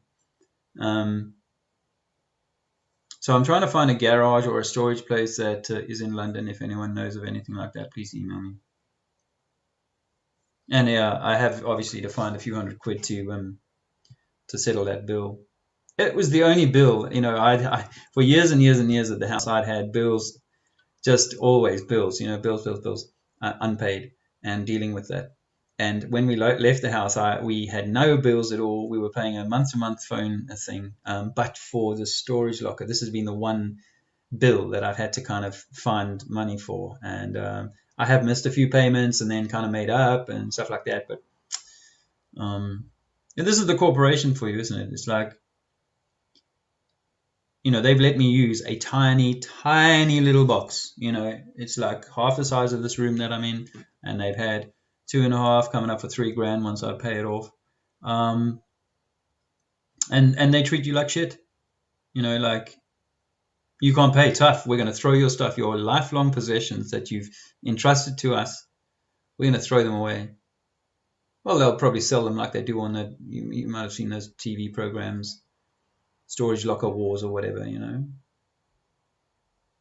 Anyway, if you can throw something in the PayPal tin, that would be great. We do have an English bank account, and PayPal limit us to only £2,000 a year on this PayPal because of bullshit. So, because we can't prove we have an address, we can't get any, like a different kind of service from PayPal. So, it does have a limit on it. Anyway, that's that. And yeah, if you can help, you can help. And thanks, Swedish Trucker, for that. Crazy Run, Pale Horse Rider. Okay, crazy. Thanks.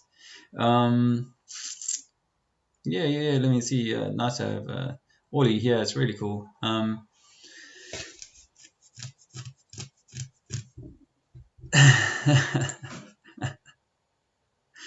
Yeah.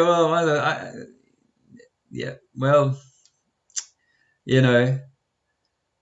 but I think why I'm glad that you're here is because, you see, I don't have any of that. I don't come from, like, I was deep into 9/11 back in 2005 or whatever. I'm not, I don't have that pedigree. But I know that we have, like, much more to do for ourselves than simply to be the professors of some of these super important things. Like in a university, it's like you're the professor of sciences or geography or something like that, but you're still going to someone else for information on things that you're not the professor of, right? And so that's where I think I'm hoping to kind of offer something back, because I've learned a lot from guys like you, over my sort of journey into this. But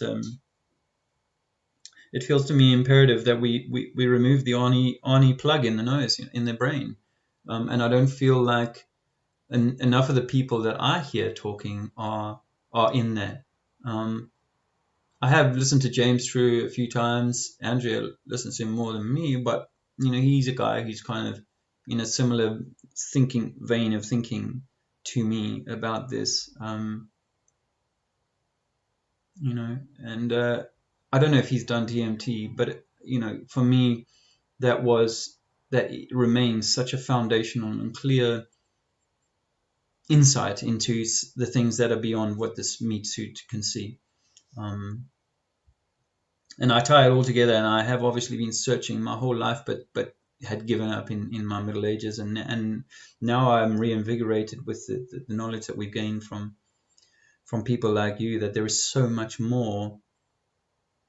Once upon a time, I would never have questioned a geologist, a biologist, any of these people on their knowledge. And now, of course, we know that we can, and we have the intellect or the powers to learn these things. But the people holding on to Q and Trump and all of that have been the best evidence, the best teacher for people to go, shit, I was caught up in a belief. And I was, and why am I still holding out for a hero? Holding out for a hero till the end of the night. 2,000 years, who knows how long. You see what I'm saying? This is the trick, is that we're holding out for a hero, and they keep giving us Obamas and Trumps and whoever. If you're a Democrat, I guess you believe that Biden is the savior now. And then, of course, what they'll do in the UK is they'll crash the current clown, Johnson. They'll crash the bumbling fool and, the mistakes he's made and so on. And, oh, what a toolbox he is. And let's bring the new guy in. Yeah, the savior comes, Keir Starmer. One of his first acts will be to go to his wife's. She's Jewish. I said something on Richard's channel yesterday, Ceiling Fan Man, about the connections between the guy that I think is going to take over from Johnson in the next 12 months in the opposition bench, Keir Starmer. His seedy connections to all the societies and so on, and his wife's connections to Zionism and all of that. And funnily enough, so is this Kamala Harrison, Harry's son. She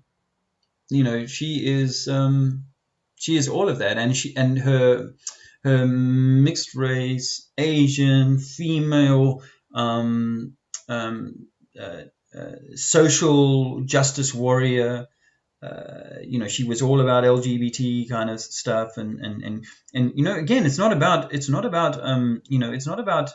having a go about people like that, but it's about creating victims. That's what they do with Black History Month. They create victim mentality. That's what they do with white privilege, by the way. They create a victim mentality in both black and white people. So many white people feel like somehow some sense of shame for that, some sense of connection to that. And if you do, that's because you still are some way connected to the poison of the matrix. We need to remember, we need to pull back our connections from this matrix and say, no, we're not the matrix. We are not segmented toilets and special groups and so on. We are all like equal. We are all sovereign. But if I want to make special interest groups, climate change groups, sex change groups, oil change groups, it doesn't really matter. You're going to create the segmentation in people's minds. And then if you start picking on the sex change group, you're going to give people who don't like the idea of sex change meat for their bone. And those who are feeling that that's what they want to do, either encourage them, like the Bradley Manning thing. I imagine that a lot of people got a lot of kind of like, oh, wow, if he can do it, then I've been feeling like that's what I want to do too, But men are not men when they are I came across a lad the other day, 19 years old, still reading Enid Blyton. Men are not men at 19 when they go to sleep with a teddy bear. Men are not men when you give them chemicals when they're young that diminish their natural testosterone production. Men are not men when you cause them to sit all day at a keyboard and move theoretical bits of paper or numbers around in the ether or in the whatever. They're not men. And that's what the system wants. It wants no men. It wants androgyny. It wants the mixing of that, and just subservience and slavitude. Slavics, who give us the word slaves. Not black, by the way. So yeah, we've been enslaved by a system of control, religion, and it has robbed us the divine feminine. Maybe more so, but again, who's picking sides? We're all in the same prison, and the only way we get out is by remembering. Hi Kimmy, how are you and Bob? Nice to see you.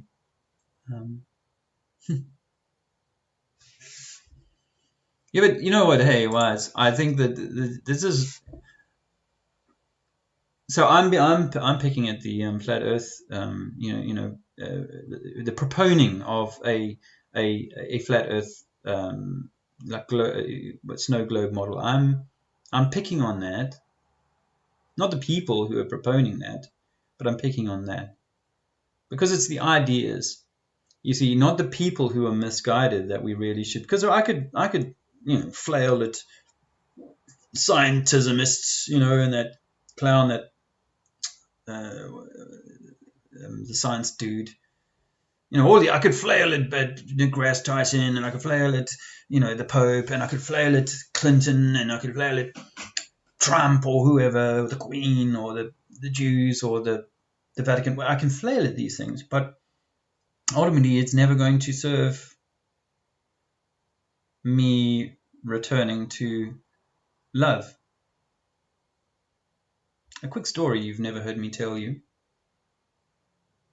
When I was when I lived in South Africa, I fell in love with Cape Town, and I decided I was on a week holiday with my school pals, and we were walking along this Clifton Beach, and I'm like, wow, it's so beautiful. Yeah, why don't we stay another week? So we stayed another week, and in that time, I met an old girlfriend who I'd had a relationship when I was in the gym business. I used to travel around the country doing promotions in gyms as a 21, 22-year-old, driving a BMW, a flash bastard.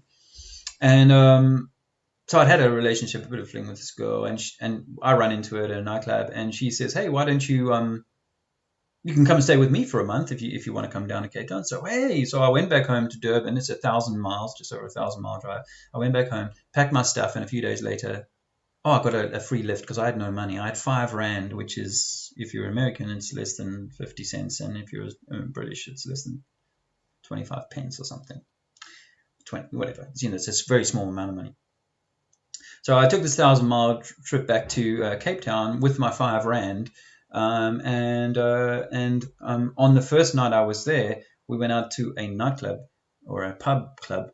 And cut a long story short, I ended up taking a job there as a doorman. Now, I'd really never been much of a brawler myself, actually, truthfully. I'd had a few scraps, but never really been much of a brawler. What was I, 24 at the time? And when I started there, I was like, you know what, I'm going to be able to talk guys out of having any fights with me. That's how I'm going to do it. I'm going to use my language.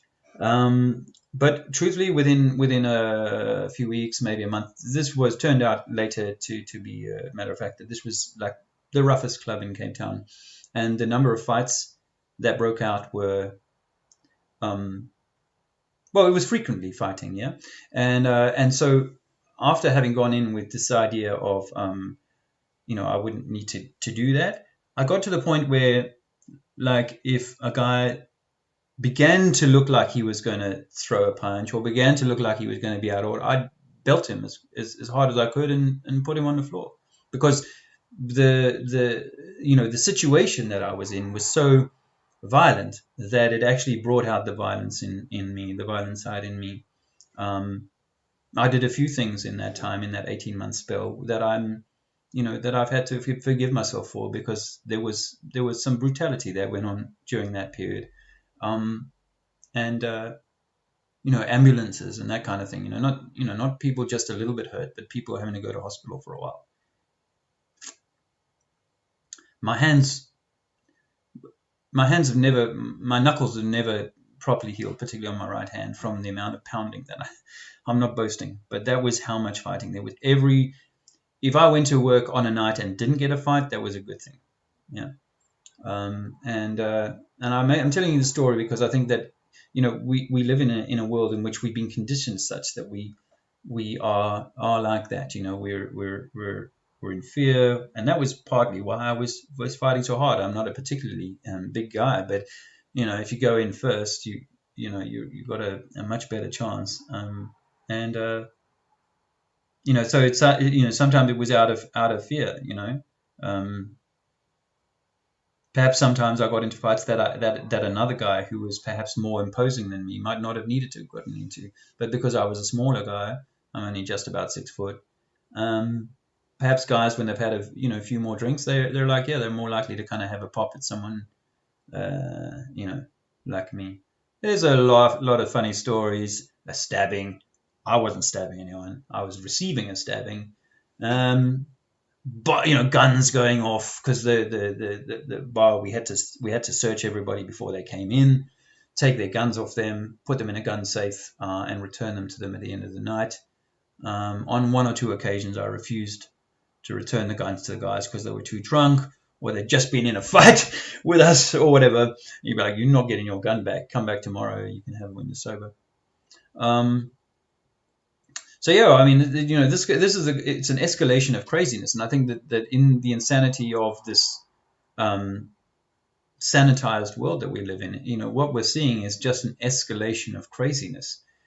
Scientists go in really trying hard to go one better than Newton or Einstein. So they're willing to stretch the parameters of what could happen within relativity or whatever. They were willing to stretch that,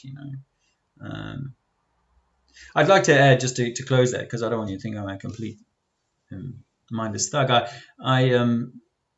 So I worked at that bar that was so violent for about 9 months, and then so one night, Ibrahim, who was my pal that I worked with, Muslim guy, he asked me to come and help him take this 6.5 foot guy out of the bar. He was an off-duty policeman, like a narcotic cop, and so I wasn't involved in any of the stuff, but as I went to go and help him to kind of help usher this guy out, he swung one of those heavy beer mugs at me, and that kind of pissed me off. You're in that trigger happy kind of way, so if someone does that, they're asking for a bit of a paneling, right? So as I'm rolling this guy out of the, we've kind of got him in a bit of an arm lock, and as I'm rolling him out of the building, I kind of direct his head towards the door jamb, and he bumps his head on the door jamb. I take him outside and pound him. And he's much taller than me, but I give this guy one good smack. But the owner of the bar happened to be standing in the street behind me, and he didn't want trouble from the narcs, so he let me go. But a new, very trendy bar had opened just over the road from that, called Havana Bar, and they offered me a job there. And in the 9 months I was there were only 3 fights that I was involved in, and I was much happier with that. And truthfully, it was a completely different environment. So you found a different me, right? That's what I'm saying. You put me in a certain situation, like Angola, and you got Russian planes flying in bombs at you, and Russian tanks throwing arsenals at you. You're going to do everything you can to get through that, right? And you met me. I met Andrea at the second bar. Yeah, so I listened to you downstairs. Yeah. So I thought I had to run over and say, I was the doorman, and she came by and was like, "Damn." That's where we met. That's where we met. Yeah. 1994. Yep. Wow. How about that? Gosh. There's another funny story about that actually, which also involves an ambulance. But I won't. It's not fun. I mean, it's. Yeah, I won't tell that story today. Anyway. So yeah, there were only 3 fights in 9 months, which is, whereas I was having 3, 7 in a week easily, back in the day. And yeah, my hands were so swollen, you couldn't discern my knuckles anymore. You couldn't, if I closed my hand, you couldn't see the knuckles point through because my hands were just permanently bruised from fighting. And I wasn't a fighter, I'm a lover, I'm a gentle guy, that's not me. But you put a guy in a situation where he's got to do this. He's got to go to the bat. He's got to go and work in that job. He's got to do that thing. He's got to tell people to wear masks. Then he's going to do that. But it's because he doesn't know any different. He doesn't have any. So I hope that story was useful, interesting. But we are enslaved mentally. And I think we when we say they, I think this is where we've got to kind of be sure that it's not just us as well. That's why I don't want to say baby truthers too much. Hey, Dog Michael. Well, yeah, Durban. I mean, that was my childhood, man, and it was a lovely place. It's a subtropical part of the world, a beautiful place. But the politics and the way that the people have been treated there. So those township people were like, in some respects, a little bit like me in that nightclub situation. They've come through a really difficult time, and the only way to survive that is to become dodgy, maybe a little bit of a crook, maybe nick something or whatever. And so this is the problem is man has created through its machinations. And by the way, religion stands right next to the politics. The book of the Bible is given to the politicians. They're swearing on that same book, and yet they create hell. So who are they serving? And why has Kamala Harris got a second Bible or another book on top of that? The one that she swore in on. But the point is that these things are these things are hand in glove. They love to tell us, separation of religion and state. Bullshit. There are two sides of the same coin. And it's just simply the same dialectic of, there's a problem, we'll offer the solution in the form of Trump or whoever, or Q. Gated communities, yeah. So, thanks, Bonbon. Yeah, you're very kind. Apartheid. Yeah, I mean, people used to say that apartheid and separation, and the separation of the races, the separation of the genders, the separation of the nations. When they talk about the nations in the Bible, guys, they're talking. I don't know that they're talking about. They're not definitely talking about countries. They're not talking about countries and borders and things like that. They're talking about nature, ion. You are nature ion. So yeah, apartheid. But yeah, we have all different sorts of apartheid in the world anyway. So, thank you, Bren. 33C3. In the 50s, we were probably were invited. Yes, to improve their lives. And one of the clever things about this, Kimmy, is that just like Emmeline Pankhurst did with the women's right liberation, movement, women, she was possibly just a useful idiot, someone who felt, if the story went as we're told, she felt so frustrated by the lack of privilege and opportunity for females that she felt impelled to throw herself in front of a horse, bringing about, as they say, the end of or the beginning of the liberation and truly of women. But we know that or believe that the Rothschilds, Rockefellers, and so on, they were very keen at that point to create legal entities, legal fictions for the women who had previously been not considered useful in that way. So it was very much about bringing them into the fold of slavery, demanding to be given the same privileges as the men. And then the black people have done the same thing, or have been seduced or cajoled by the same kind of thinking. Is that, damn, we want that car, we want that house, we want whatever it is that they've been given over there, using this fiat corruption of a banking system. So we're going to, throw our natural life away, and we're going to look for the lights and the fancy car. And that's I think they've got people to kind of actually demand their own enslavement. And the people that have come last into the unfortunate slave camp are probably those people who come from the most sort of remote, less developed countries. My experience of African people in the most unspoilt of settings has always been of a simple people happy, a simple people in touch with their earth, with their world. And I would like to say a people who, whatever they think about what runs the world, so long as they live a good life and they're good to their community, then they'll have done at the very least what they should have been. So yeah, it's all propaganda. All right. Yeah. Well, yeah. I mean, if I got into the nitty gritty of the stuff that went on, you would know that. That's why I say to people when we talk about heaven and hell and so on, I've always been the same kind of person, but I know that my darker side has been tapped into and called on at times in my life. But despite this, I know that we can set that programming aside, because we are not dogs.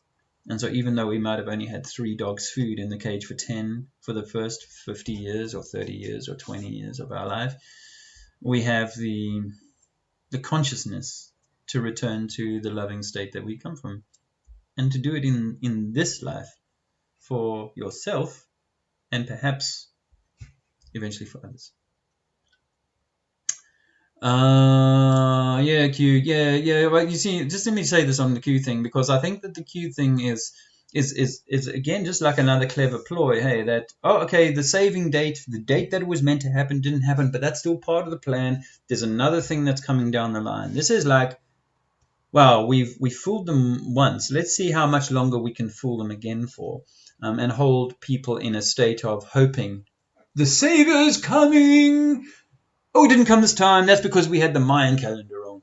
Savior is coming. No, we didn't come this time. That's because something else, The liberation is coming. Well, it ain't come. And as far as I can tell, the creeps in charge are at the psychopath level, down at they've been fighting in the pub for all of their lives. And that's all they know, And they will never get out of that. They will never get out of that. I met people in the fighting game, who will never perhaps escape the stuff. In fact, one of my pals, his dog bit me on the arm. He was killed a few years ago in a gangland shooting in Cape Town. So you play in that pool. Good luck to you, And I don't mean this just in this life. I mean what happens after that. But if humanity is ever going to liberate itself, then it's individuals like you and me who have to turn our light on. Skimmy says your liberation is within. Don't if I say to you, the guy that you think, or the thing that you think is going to liberate you is I don't know where I was going to go with that. But liberation is within, and it's your universe, and you allow poisons in. Like if you went down to the doctors today and said you had the flu, and they gave you one of those heroin needles and said, here you go, we've got something to fix you with. You're externalizing your well-being, when actually your well-being is really all up to you. And as I said earlier, I was talking to the lads on the beach. If you have you catch a cold, right? I don't think you can catch a flu. However, I think you can impregnate one into you. This is part of their science, not mine. And so the conversation came up because we saw a heroin needle lying on the floor. And I said, that's a shame, isn't it, to see that? And then one lad said, that's how you can get HIV. I said, that's an interesting thing, isn't it? Because that's a virus. And the only way that I was able to get that into you was to puncture the skin and get it into your meat, into your systems, beyond all your protection of your skin, your gut, your liver, your kidney, and all this, right? So this is why you should not allow things to penetrate you that are not natural. But if, like Arnold Schwarzenegger, we had something in our minds from young, it's not a matter of rejecting the globe, the vax, the Trump, the Biden. It's not a matter of rejecting that. It's a matter of removing this fundamental, foundational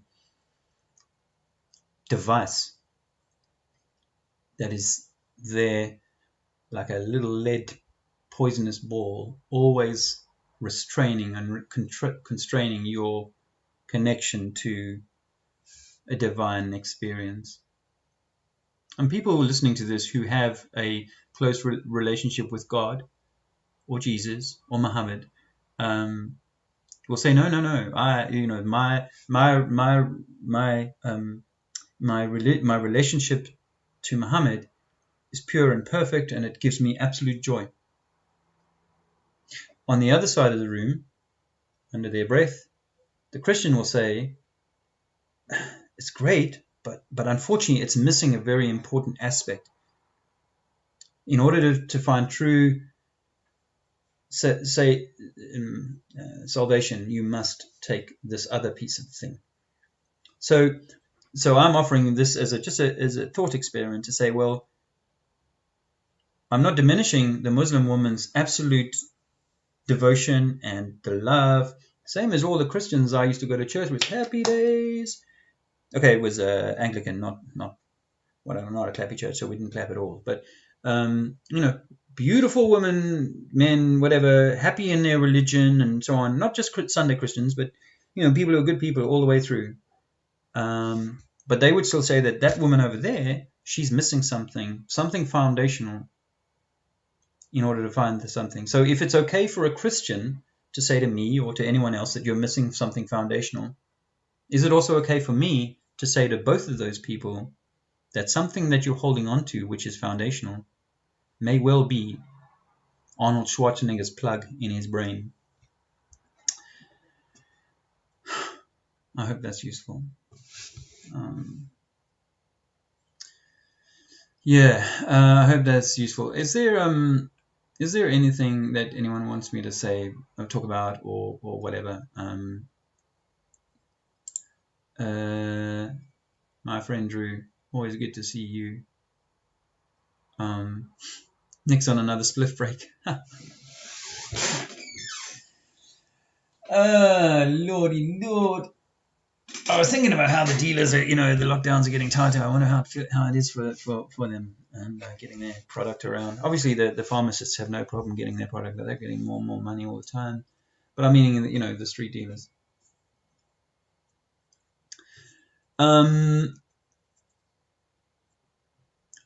Thanks, Jack, for agreeing with that. I'm not quite sure now. I've lost a little bit of my thread on that. But Kimmy's comment, where the revolution starts, I don't know what that's, but it makes me think, yes, Drew, terrain theory, definitely over germ theory. Although you can catch a cold. I don't want to throw the baby out with the bathwater. I think terrain theory has the potential to do that.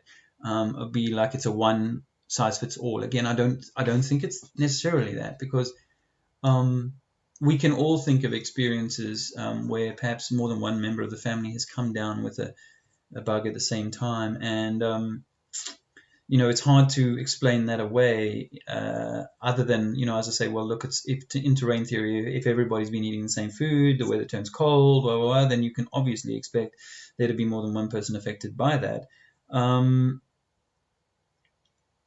But I can't be absolute about that.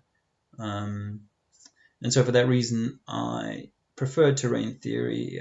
I allow for the catching of a cold. I think that perhaps a common cold is a bacteria, and bacteria have a life. They have their own, life support system, and can exist outside of a host for a while, unlike a virus. So that's my thoughts on that, my friend. And if you ever want to come and do a stream with me, if you fancy it, then give me a shout. But yeah, I think if the revolution, again, this is probably, you were saying that anyway. I'm curious to watch. Virus, no worse. Yeah, and virus is, I think what we call it the flu, because like a chimney has its own flue, and you need to clean the flue every now and again, as I discovered on the bus in Portugal. Otherwise, everything blocks up, and then for like a day and a half, I couldn't understand why I couldn't get the fire flowing, man, and the bus was stinking and it was rancid. It was like this really dank, skanky. Whoa, it was awful, and the flues all need cleaning up, man. And that's what a flue is. It's a in my reading of things, it's the cells are cleaning themselves. So that's what a flue is. Anyway, I wanted to see if there was anything else I wanted to say. Anyway, I mean, all of that stuff, by the way, solvent to be on top. All of that stuff is kind of all part of the straw man, isn't it? That's all part of the distraction. Ninja, Yika, low supply, dry. I have to confess, I was able to, grow some in Portugal. Not super strong, but I was able to bring some back with me. So it's kind of what some people call perhaps a bit of a low grade, very mild smoke, but it's good for now. You don't know. Yeah. Anyway, again, GMO, marijuana. Yeah, again, everything is frequency, isn't it? And alter the frequency, and you mess with it. But as I said to Rich on his show last night, yesterday, be nice to yourself and nice to your food. If you say that this is crap food from a crap store and it's going to make me sick, or perhaps you're creator enough to create that reality. Yeah. So.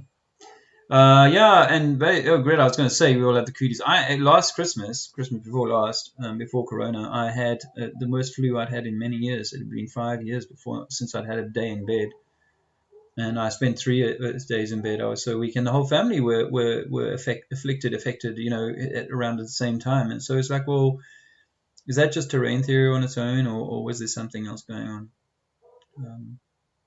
But the problem is that once we get into this, we're sort of again starting to debate, flat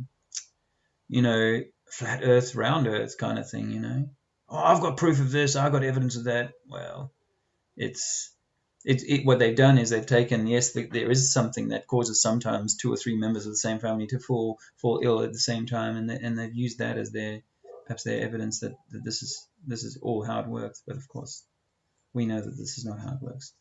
And by the way, the average age of a person dying in the UK with CV-19 is apparently 85, which is around the same age as the average age of death. So, anyway, I've also got to go. So I'm going to say thank you very much, my friends, for stopping by. I've had a wonderful time. It's been, 2 hours. That's sure long enough. And I'd like to talk to you soon again. I hope this is useful for people. Stay in touch if you need to talk to me or whatever. Please do. And try not get too caught up in the soap opera. Be doing that work on yourself, And if things are triggering you, honestly, if we're in a state of triggerment, then we're in the wrong environment, in the wrong soup. Which is why I had to leave that bar eventually, didn't I? It was the wrong soup. And actually why I left Cape Town, in mid-94, partly was because my life had become a little bit Wild West. I was becoming deeper and deeper drawn into some of the darker aspects of city life. And I knew it was a bit of a slippery slope. Funny enough, when I'd been living in Johannesburg a few years ago, a few years before that, I'd also, been, seduced by the glitz of things, and that's okay. It's really, I'm not giving myself a hard time about it. It's how I learned and how I had the experience that I have that shaped me to the man that I am now. So, no foul. Um, you know. Okay. Oh yeah, thanks. Yes, by the way, and I'll hope to see you guys soon. Oh, Guitar Bear, I'm in the UK. Yes, Guitar Bear, I'm in the UK in what they call the South West, I think. I'm not really telling people exactly where I am for obvious reasons, but I've been for an unspecified period of time. I have got access to the house that we're staying in. And it's a short-term arrangement, but so this is not our permanent place, but it's secure enough, safe enough, and so for me to have gotten myself back on a sense of stability. Thanks so much to those people who have sent us donations. We had one guy who remains nameless from America sent me $1,000 a month ago or whatever, and that really transformed how I was able to get out of Portugal, get back to the UK, and have enough time to find, in this case, this place to stay. Another guy, Philip, sent me like $200 not long after that. So all of a sudden, from being like, I've got $10, no bucks, to having I've got a few $100, So, okay, I don't now, but it wasn't enough for me to go and pay the year storage. Locker bill, but it was enough for us not to feel like we weren't sure where the next lot of food or petrol was going to come from. So I'm massively grateful. Not only have you made it possible for us to get through this last year, because it's only a year ago since we first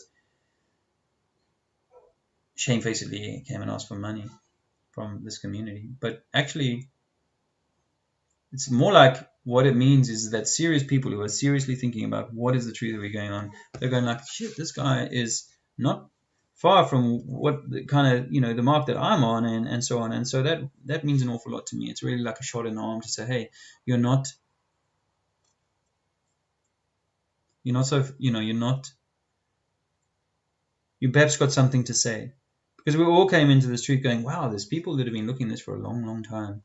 And the people who have researched this for a long, long time. And there's students of religious texts who are unbelievably smart and have a massive repertoire of verses and comparatives, and this scholar said that, or this is the way we interpret this, and all of that sort of interpret.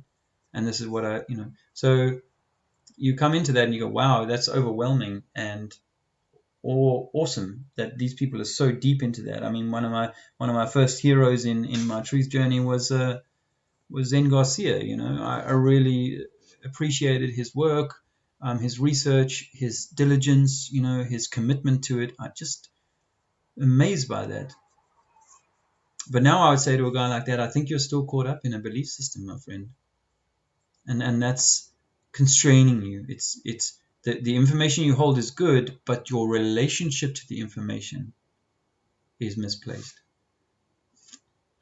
And I know, and I feel more empowered to say that. It's like, how you don't really want to go into a geography class and tell them, or an astrology class and tell them that it's not billions of light years. You don't want to do that. But the truth is, we need to do that. And maybe 8 or 9 out of 10 of those students will tell you to piss off, but 1 or 2 of them will go, wow, that's important. And it reshapes the way that I see everything. Because that's what it did for me when I started hearing this information. So that's what I hope to do. Don't worry, be happy. Yeah. Oh, thanks very much, Guitar Bear. And actually, if you were nearby, I'd be like, hey man, come show me how to play that thing, because I want to learn. Play the guitar. I know we can, it's just I'm a bit lazy like that. But I'd love to play, because good music is good vibrations. Anyway, have a good weekend, my friends, and I look forward to seeing you all soon. Thank you so much. Cheers.